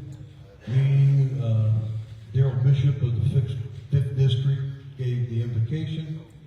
We had 10 districts represented, 1 guest. Minutes of the previous year's minutes were read and motion was made and seconded to approve. Motion passed. Since several people at the committee were new, the chairman went over the instructions for convention committees so they would be aware.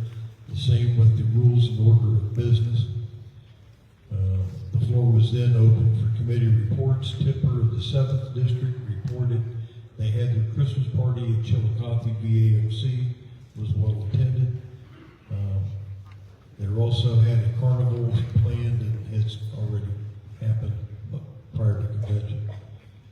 Meeting was paused for the greeting of the private officers.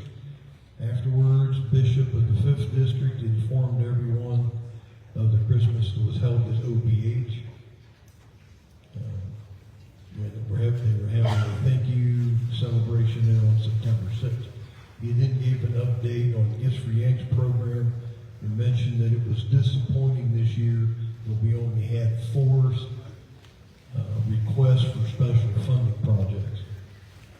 Next year's budget, they have added a line item listed as unexpended funds. Discussion was then asked about how the funding was requested and used. Bishop clarified those questions. Requests for fundings must be received by April 1st of each year. Also, that location must have a VAVS representative to receive the funds. Tipper then came from the 7th, then came back and added they were having a vet fest on August 15th. John Booker from the 12th stepped in and informed the committee that the Department of Veterans Affairs proposed rule change regarding sleep apnea and tinnitus. He clarified that there was a meeting with a congressman and that this rule, once adopted, those having those conditions would be grandfathered in and would only change any claim filed after the new rule becomes law. Bishop then offered district benediction and the committee was adjourned at 12:42 p.m. Commander, I move that this report be accepted as adopted. Any discussion? Any discussion? Any discussion? Hearing none, all in favor, say aye. All opposed, the same. Thank you for coming. The chair recognizes Kurt Emmons for the presentation of legislative report.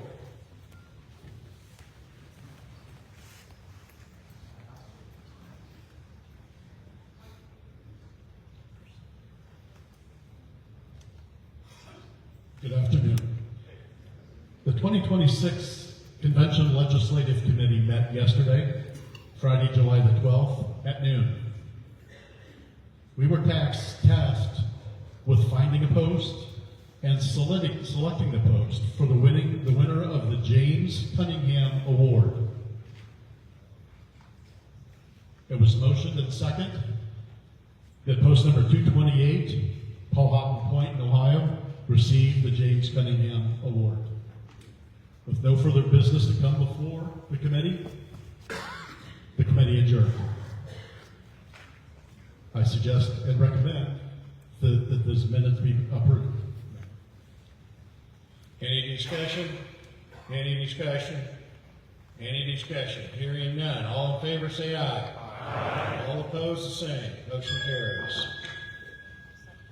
I recognize Chairman Melissa Fowle to present the Americanism Committee report.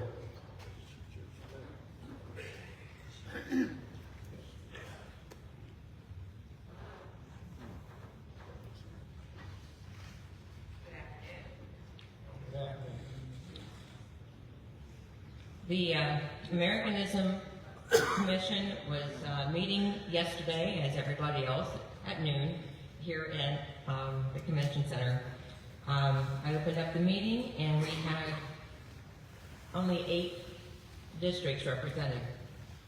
Now, we did have 2 guests. Basically what we were doing is getting the awards for the Alice Friedman runner-up, and Michael Galato awards.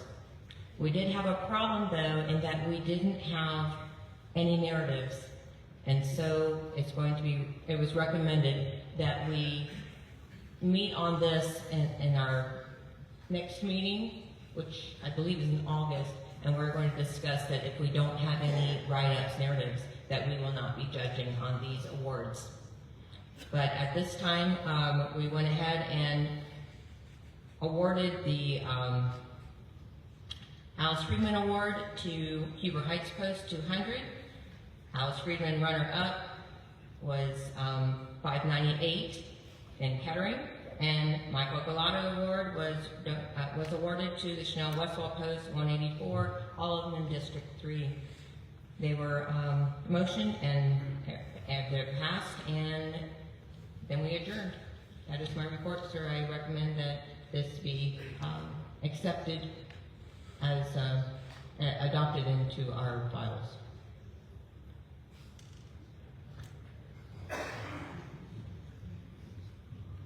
Thank you.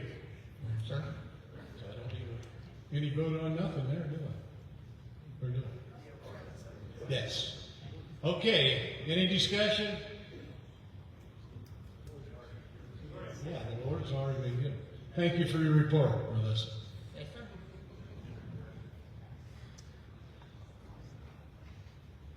The chair recognizes, all in favor say aye. Aye. All opposed say motion carries. Thank you. The chair recognizes Bob Schmidt to present the resolution committee report.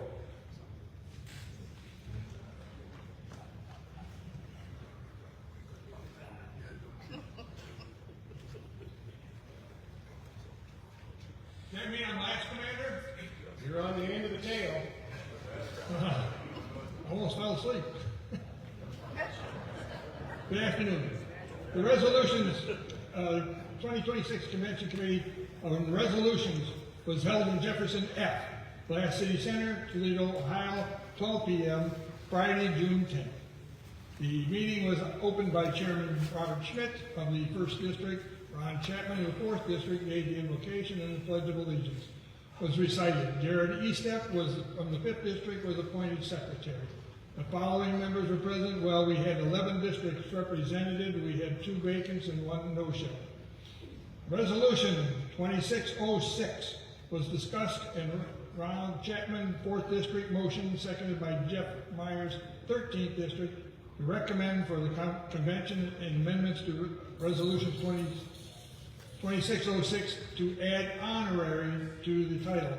And the Resolutions Committee, this is going to be just slightly different than what we discussed, but it's going to have the same meaning.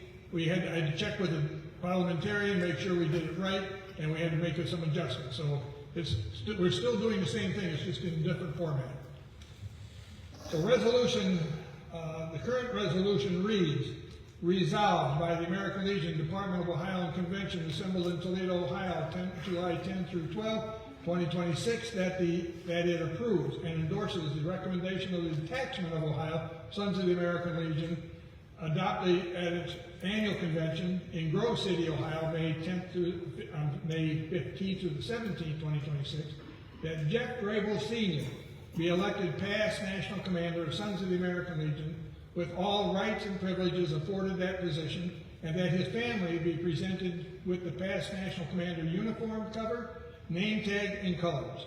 Resolved by the Detachment of Ohio, Sons of the American Legion, annual convention assembled in Grove City, Ohio, May 15th through the 17th, that Jeff Grable Sr. be elected the past National Commander, Sons of the American Legion, with all rights and privileges afforded that position, and that his family be presented with the past National Commander uniform cover, name tag, colors, and be it further resolved that upon the adoption of the Detachment of Ohio, this resolution shall be forwarded to the National Adjutant of Sons of the American Legion for its consideration at that level. The amended resolution shall read, to resolve the American Legion Department of Ohio in convention that assembles in Toledo, Ohio, July 10th through the 12th, 2026, that it approves and endorses the recommendation of the Detachment of Ohio, Sons of the American Legion, adopt at its annual convention in Grove City, Ohio, May 15th through the 17th, that Jeff Grable Sr. be elected honorary past National Commander of the Sons of the American Legion, with all rights and privileges afforded to that position, and that his family be presented with the past National Commander uniform cover, name tag, and colors.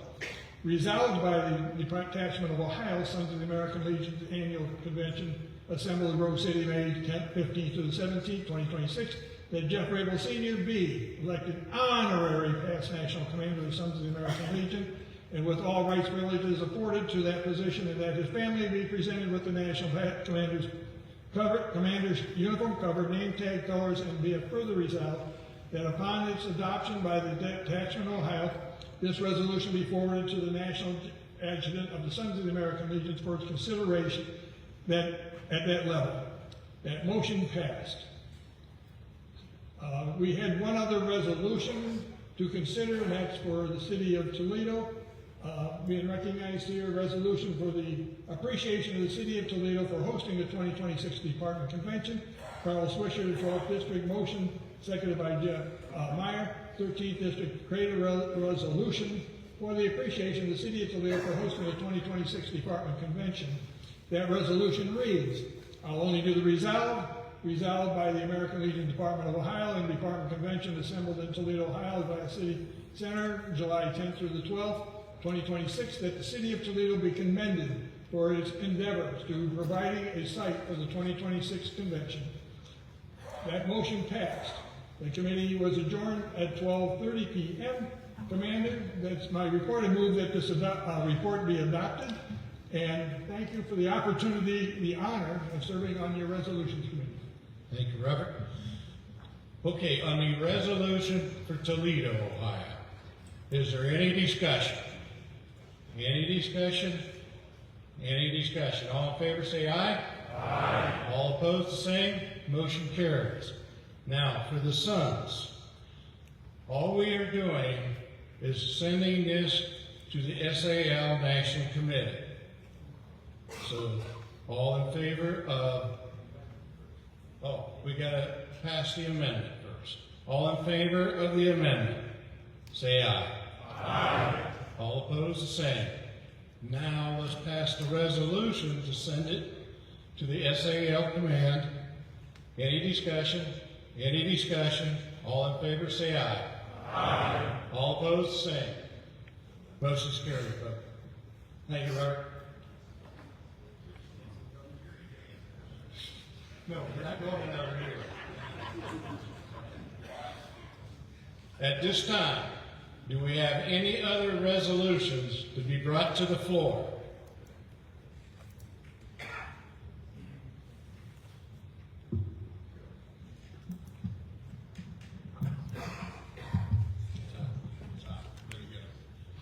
Mr. Commander, Chad Brown, post 615.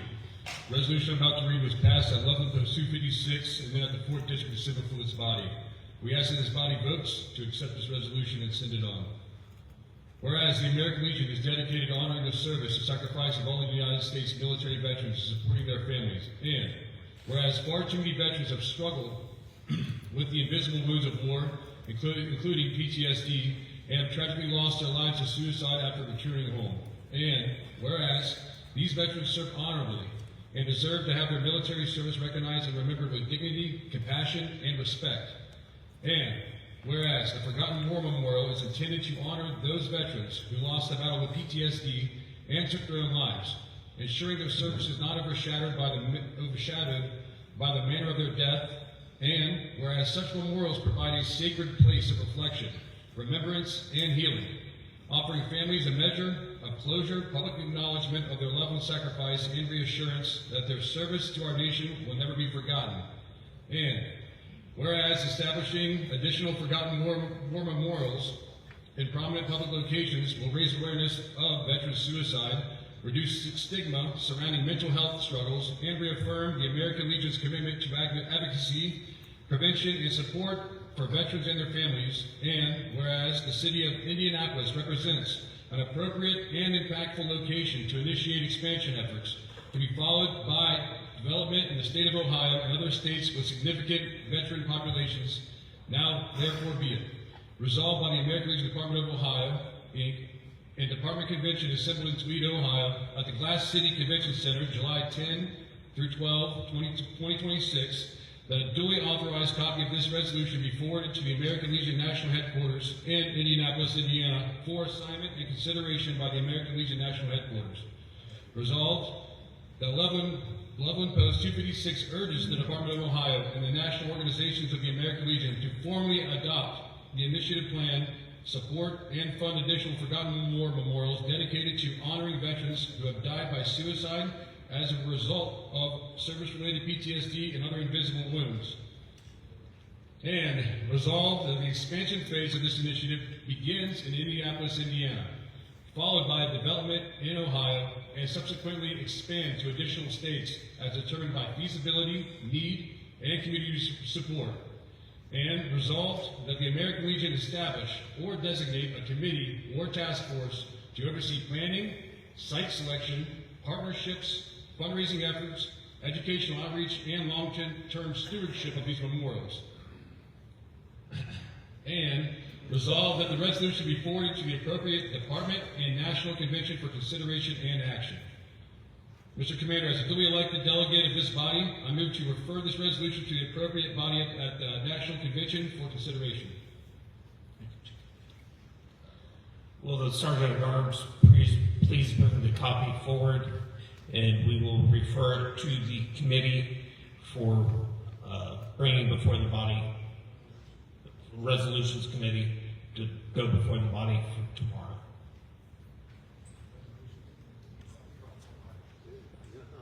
Resolutions committee will reconvene up front right after the meeting. Thank you. Thank you, Champ. Any other resolutions?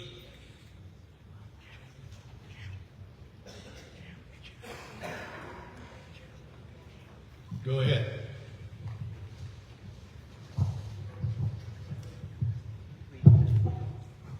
My name is Deb Gilchrist. I'm from Post 573 and duly appointed delegate to this convention. I bring before this convention a resolution for consideration to continue on. The subject is expanding the American Legion Auxiliary eligibility. Whereas the Internal Revenue Service IRS code permits an organization to be exempt as an auxiliary of a 501c19 veteran organization if it meets the following requirements. 1, it is affiliated with and organized in accordance with the bylaws and regulations of a veterans post or organization described above. 2, at least 75% of its members are veterans, spouses of veterans, or related to a veteran within 2 degrees of consanguinity, i.e. grandparent, brother, sister, grandchild represent the most distant allowable relationships. 3, all members are either members of veterans posts or organizations described above, or spouses of a member of such post or organization, or are related to a member of such post or organization within 2 degrees of consanguinity. No part of its net earnings inures to the benefit of any private shareholder or individual. And whereas the eligibility requirement of the American Legion Auxiliary are established in the National Constitution of the American Legion as Article 13, Section 2, and the eligibility standards conform to the IRS requirements for an auxiliary of a 501c19, and Section 2 reads as follows. Section 2, membership in the American Legion Auxiliary shall be limited to 1, grandmothers, mothers, sisters, spouses, and direct and adopted female descendants of members of the American Legion, and grandmothers, mothers, sisters, spouses, and direct and adopted female descendants of all men and women who served in either of the following periods: April 6, 1917 to November 11, 1918, and any time after December 7, 1941, who, being a citizen of the United States at the time of their entry therein, served on active duty in the armed forces of any of the governments associated with the United States during either eligibility periods and died in the line of duty or after honorable discharge. 3, grandmothers, mothers, sisters, spouses, and direct and adopted female descendants of all men and women who were in the armed forces of the United States during either of the following periods: April 6, 1917 to November 11, 1918, and any time after December 7, 1941, who served on active duty in the armed forces of the United States during either eligibility period and died in the line of duty or after honorable discharge. And to those women who, of their own right, are eligible for membership in the American Legion, and whereas the eligibility requirements of this in Article 13, Section 2 have been amended twice since 2015, the first to make clear that adopted female descendants were eligible, and the second to expand eligibility to male spouses of veterans, and whereas the composition of the American Legion Auxiliary has changed slightly, but the mission has remained consistent over the past few years since the 2019 expansion eligibility, allowing for service by more males in the organization and providing additional members to support the American Legion. And whereas the current eligibility standards do not include other male relatives within 2 degrees of consanguinity, including sons, fathers, grandsons, brothers, and grandfathers.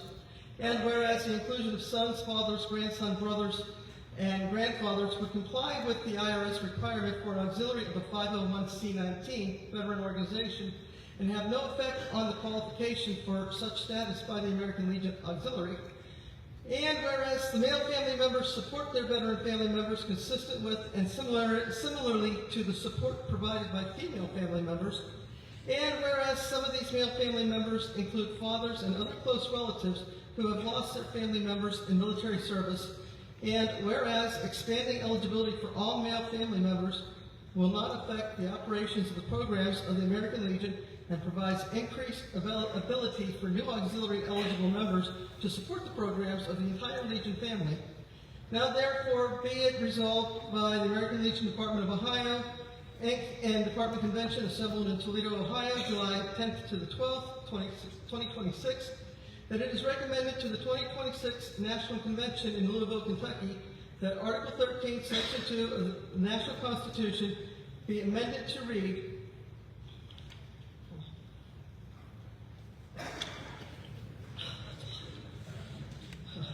membership in the American Legion Auxiliary shall be limited to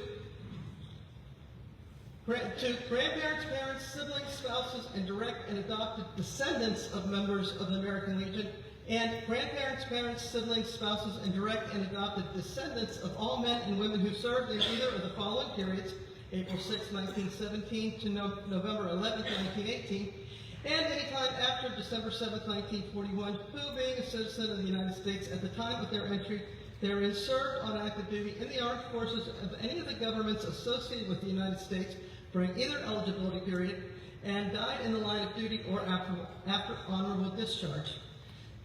Grandparents, parents, siblings, spouses, and direct and adopted descendants of all men and women who were in the armed forces of the United States during either of the following periods: April 6, 1917 to November 11, 1918, and any time after December 7, 1941, who served on active duty in the armed forces of the United States during either eligibility period and died in the line of duty or after honorable discharge, and to those veterans who of their own right are eligible for members in the American Legion.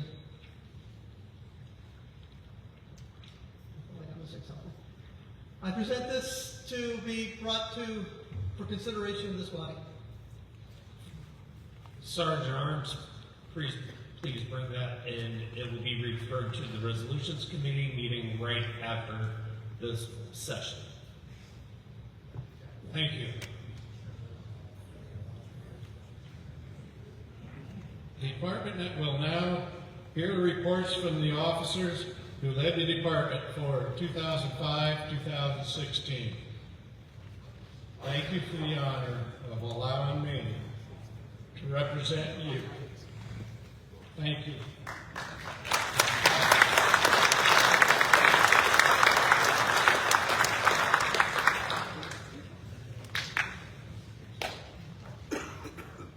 Wow, it is hard to believe that it has been a whole year since I came up here to be your first vice commander for the Department of Ohio. We finished in 30th place in the nation with 6,006 members, missing our quota by 3,500. We're at 95%. We've got to figure out how we're going to do better. We have the staff here that has definitely got some ideas to make sure we get there for years to come. I want to thank you for allowing me to be up here as your first vice. I look forward to continuing to serve you. Thank you for all that you do, and thank you for all that you continue to do. And one last thing. OH! MI!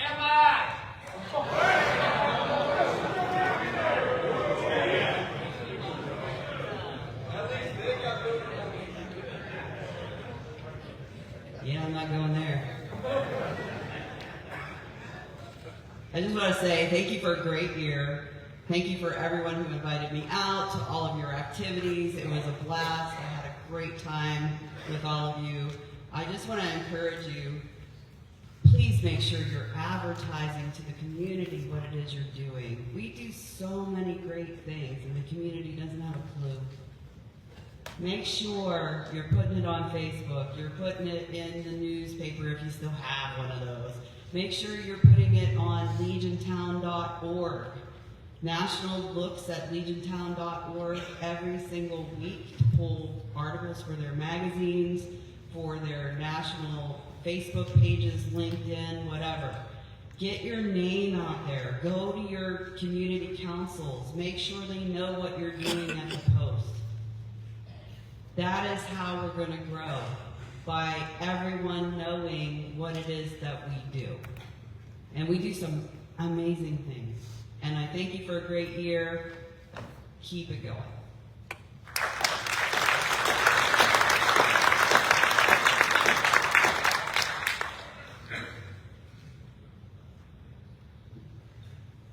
Sir, thank you for all your support this year. I really appreciate it. Thank you. And thank you for all your support. We had a very challenging year from the Department Treasury as your treasurer for keeping our finances in order. It was truly a team effort. Dean Boyers as our commission chair, Kurt Emmons we brought in to help us as well. There was a lot of behind the scenes effort from everyone to make sure that our budget going forward was solid, as well as going backwards and looking at our past years, that the accounting was corrected and things made sense. So, as you heard from the floor, they appreciated the reporting this year. There was just a big team effort, and I want to thank you for all your support. Our goal is always to carry the ball forward and set the conditions for the next person. And if you elect Dean Boyers, I'm 100% confident he will be an outstanding treasurer, and he is already got things in motion to have a great year next year. So again, thank you, thank you, thank you.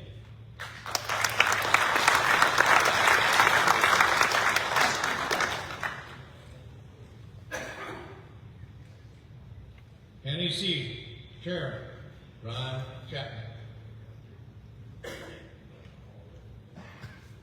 Okay, Ron. Alternate NEC, Bob Schmidt. That's a first. Thank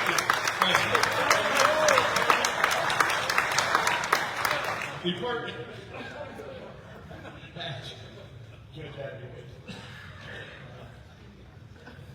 I'd just like to say thanks to Chris Emmons for my assistant for helping out this year. He was more help than what he really knows he was. And I'd like to thank Stan for allowing me to serve in this position. Thank you.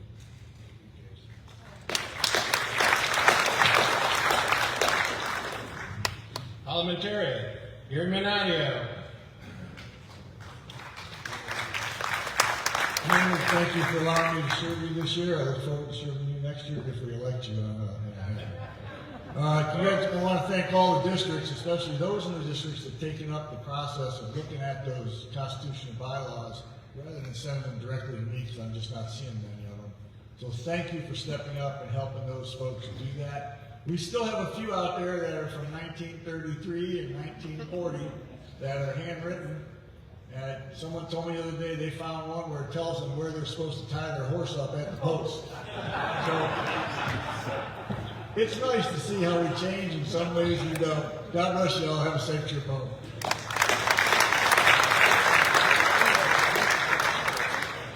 Department Chaplain, Ron Biscoe.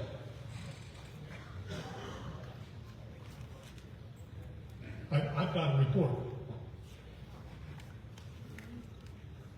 Well, most of you have been really good lately because my phone's been kind of quiet. And I can tell you this year I was pretty busy sending out cards and visiting hospitals and funeral homes and a lot of places I didn't want to visit. So y'all start taking care of yourselves. I'll appreciate it. Lately, our first vice, Gary, his nephew, lost his life due to a life crisis. Our assistant chaplain, Sharon McLean, she was in the hospital over by Cleveland, and I communicated with her through phone calls and cards and all that. And I just received word just as the as the convention was about to start, that our commander's niece lost her child. So, oh, her and her child. I didn't get that part. I'm sorry. Next, I was notified that Russ Mayer had a nasty fall, and he was in the hospital. He's recovering at home now. He's out of Vermilion. And I was told emphatically he's a Marine. He's going to be fine. Last, the department lost a very dedicated leader just this other week. He was on the losing end of the battle. He was fighting with cancer. Dave Reinau, who's also a personal friend of mine. Dave was Buckeye Boy State for many years. Dave's wife was auxiliary president of the department 23 and 24. Thanks to Senator Gavarone, she got with Governor DeWine, and Governor DeWine ordered flags at half-staff in Bowling Green on the day of the funeral, which was quite a touching thing. Keep all these people in your prayers. It really will be appreciated. Now, I tried to contact churches in the Catholic Diocese, and to no avail. Response from the churches was not favorable to having a service here in the hotel today, or tomorrow. I looked up local churches and local television service that's going to be on tomorrow morning at 6:30, and I put information in a pamphlet on the information desk down the other end of the hall on floor 1. And I'd like to add, if you haven't heard me mention your name in the past 3 years, you're a pretty fortunate individual. And just because I haven't said your name, don't mean that I haven't said a prayer for you. Now, my personal feelings. I need to remind you that our preamble begins, "For God and country." Now, there's a lot of commanders out there in the audience. You got district, county, and post commanders. However, not one of you submitted your chaplain for the Father Duffy Award or the Chaplain of the Year Award. You're not supporting your members by recognizing your hard-working, dedicated officers. Next year, I hope you remember this little conversation we're having right now. Let me close with, I would like to thank past commanders, Gene, Jason, AJ, and current Commander Stan for allowing me to serve you as your department chaplain for the past several years. It's been my honor to represent you, and I hope that I've met all your expectations. God bless every one of you, and stay healthy.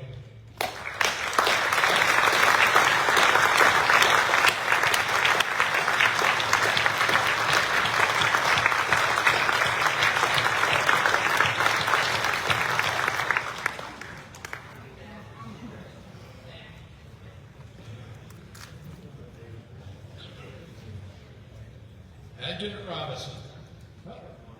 Where's Kevin Mott? Commander, sir, history's being made and recorded. My great historian, Kevin Motter. How can I ever forget you? Give me words of wisdom, my friend. I just did it. I know. Thank you, Kevin. Now, Adjutant Robinson. I was told short and sweet, so thank you for being here this weekend. Thanks for helping on the per capita increase. And Commander, it was a pleasure serving with you this year. Pleasure, and thank you for carrying me. I know I'm happy. And I want to thank my Sergeant at Arms, Mike Kennedy.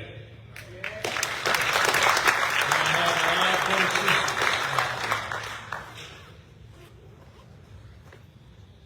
Now, the chair recognizes Adjutant Robinson for the reading of the names and post affiliations of the new elected district commanders, first vice commanders, and second vice commanders.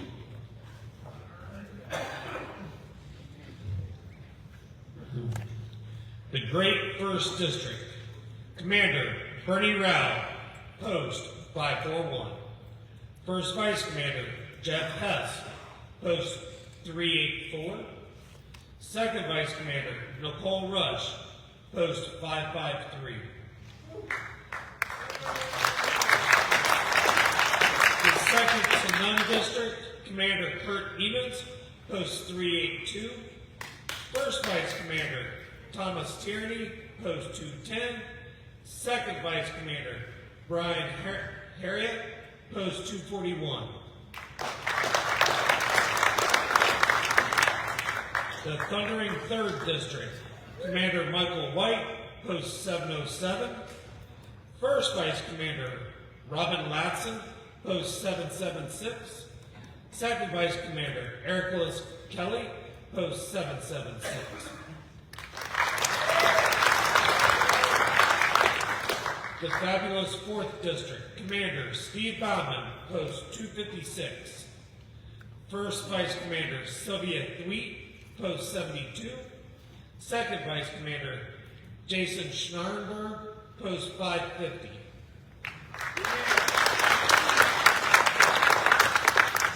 The Fighting 5th District, Commander Kenneth Parsons, Post 118. First Vice Commander Ty Bowers, Post 181. Second Vice Commander David Rydell, Post 405.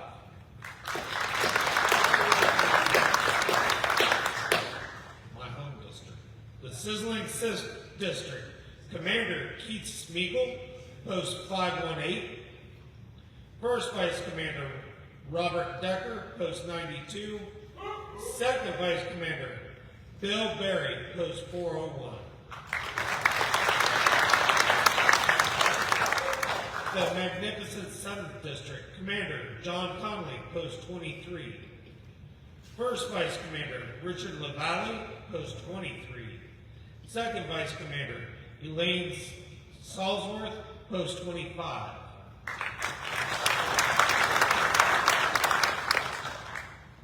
The Great 8th District, Commander Ron Rudder, Post 677. First Vice Commander John Stabler, Post 371. Second Vice Commander Laura Blake, Post 677. The Dynamic 9th District, Commander William Dinnebrand, Post 214. First Vice Commander Joseph Ball, Post 236. Second Vice Commander Shane Barnes, Post 301. The Great 10th District, Commander Howard Stouffer, Post 290. First Vice Commander Mark Douglas, Post 374. Second Vice Commander Brent Taggart, Post 374. The Elite 11th District, Commander Richard Smathers, Post 228. First Vice Commander Anthony Gower, Post 760. Second Vice Commander David Taylor, Post 768.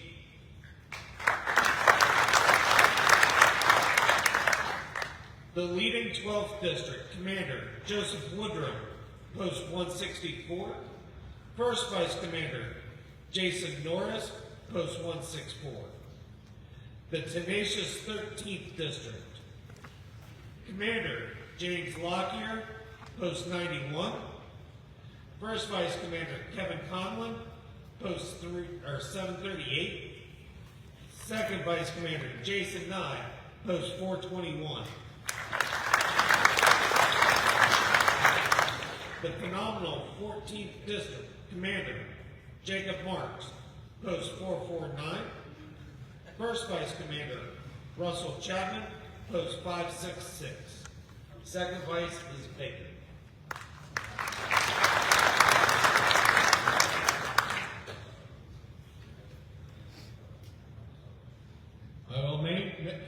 I will maintain the motion. I will entertain a motion to ratify the newly elected district officers. Commander Dean Boyers, Post 468, moves to ratify the newly elected district officers. Commander Richard Wright, Post 2, seconds. Any discussion? Any discussion? Any discussion? All in favor say aye. Aye. All opposed say. Congratulations, ladies and gentlemen.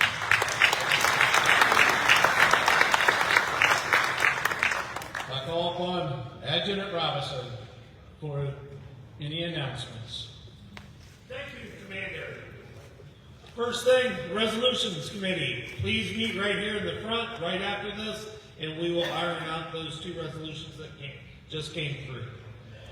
So, as I repeated from last night, National Convention is 2028 is in Columbus, Ohio. If you are wanting to help, we do have a spreadsheet. Please let one of the table officers know, and we will make sure we can work with you, finding you a spot to help. Membership workshop. If you are first vice for the district or second vice that's willing to help, it is August 7th through the 9th in Indianapolis. National housing forms should be submitted by now. Make sure your party forms are filled out and turned in. National Convention is August 28th through September 2nd, Louisville, Kentucky. Standing Commission meetings are meeting the week of August 1st. Most of them are virtual. I believe the membership and post activities will be in person that day. Our next DEC meeting after tomorrow will be August 15th. I was asked to announce that past department Sergeant-at-Arms will be meeting at the registration table downstairs at 6 p.m. tonight. Anything else? All right, over to the committee. Thank you. Is there any further business to come before this session? Any further business?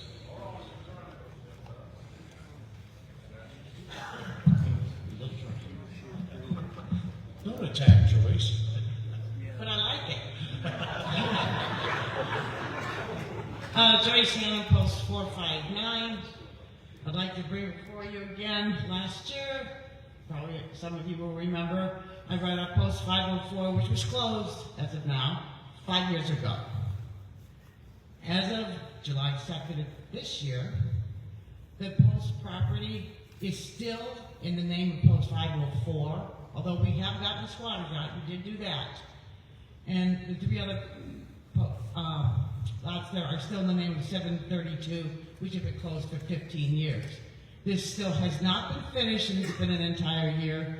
I'd like to make sure that gets done in an efficient manner and not continue this issue. It's now a derelict property, and even with the things done, it reflects badly on us. Thank you. Thank you. Thank you. Anything else come before this session? Anything else?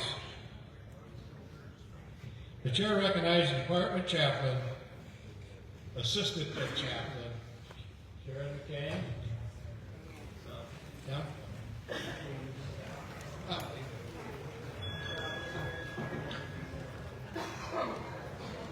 Thank you.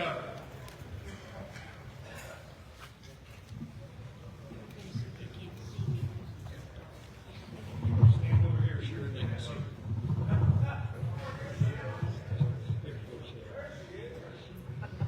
I keep telling her to stand up. Thank you. Our Heavenly Father, we thank you for the being present here so that we can all be prepared for the upcoming elections. Let your will be upon each person involved with the American family. Give them the knowledge, the strength to do the work which is involved to making the American Legion of Ohio a successful one. Lord God, we thank our staff members, the Legion officers and the Legion members. Bring each other in harmony, love, and peace to the American way. And let us return here tomorrow with an open mind as we make our decisions for the upcoming year. Let it be done in your name and in God, the American Legion. I ask you to go on in peace and love. We ask this. And Commander, I thank you for this position. Amen.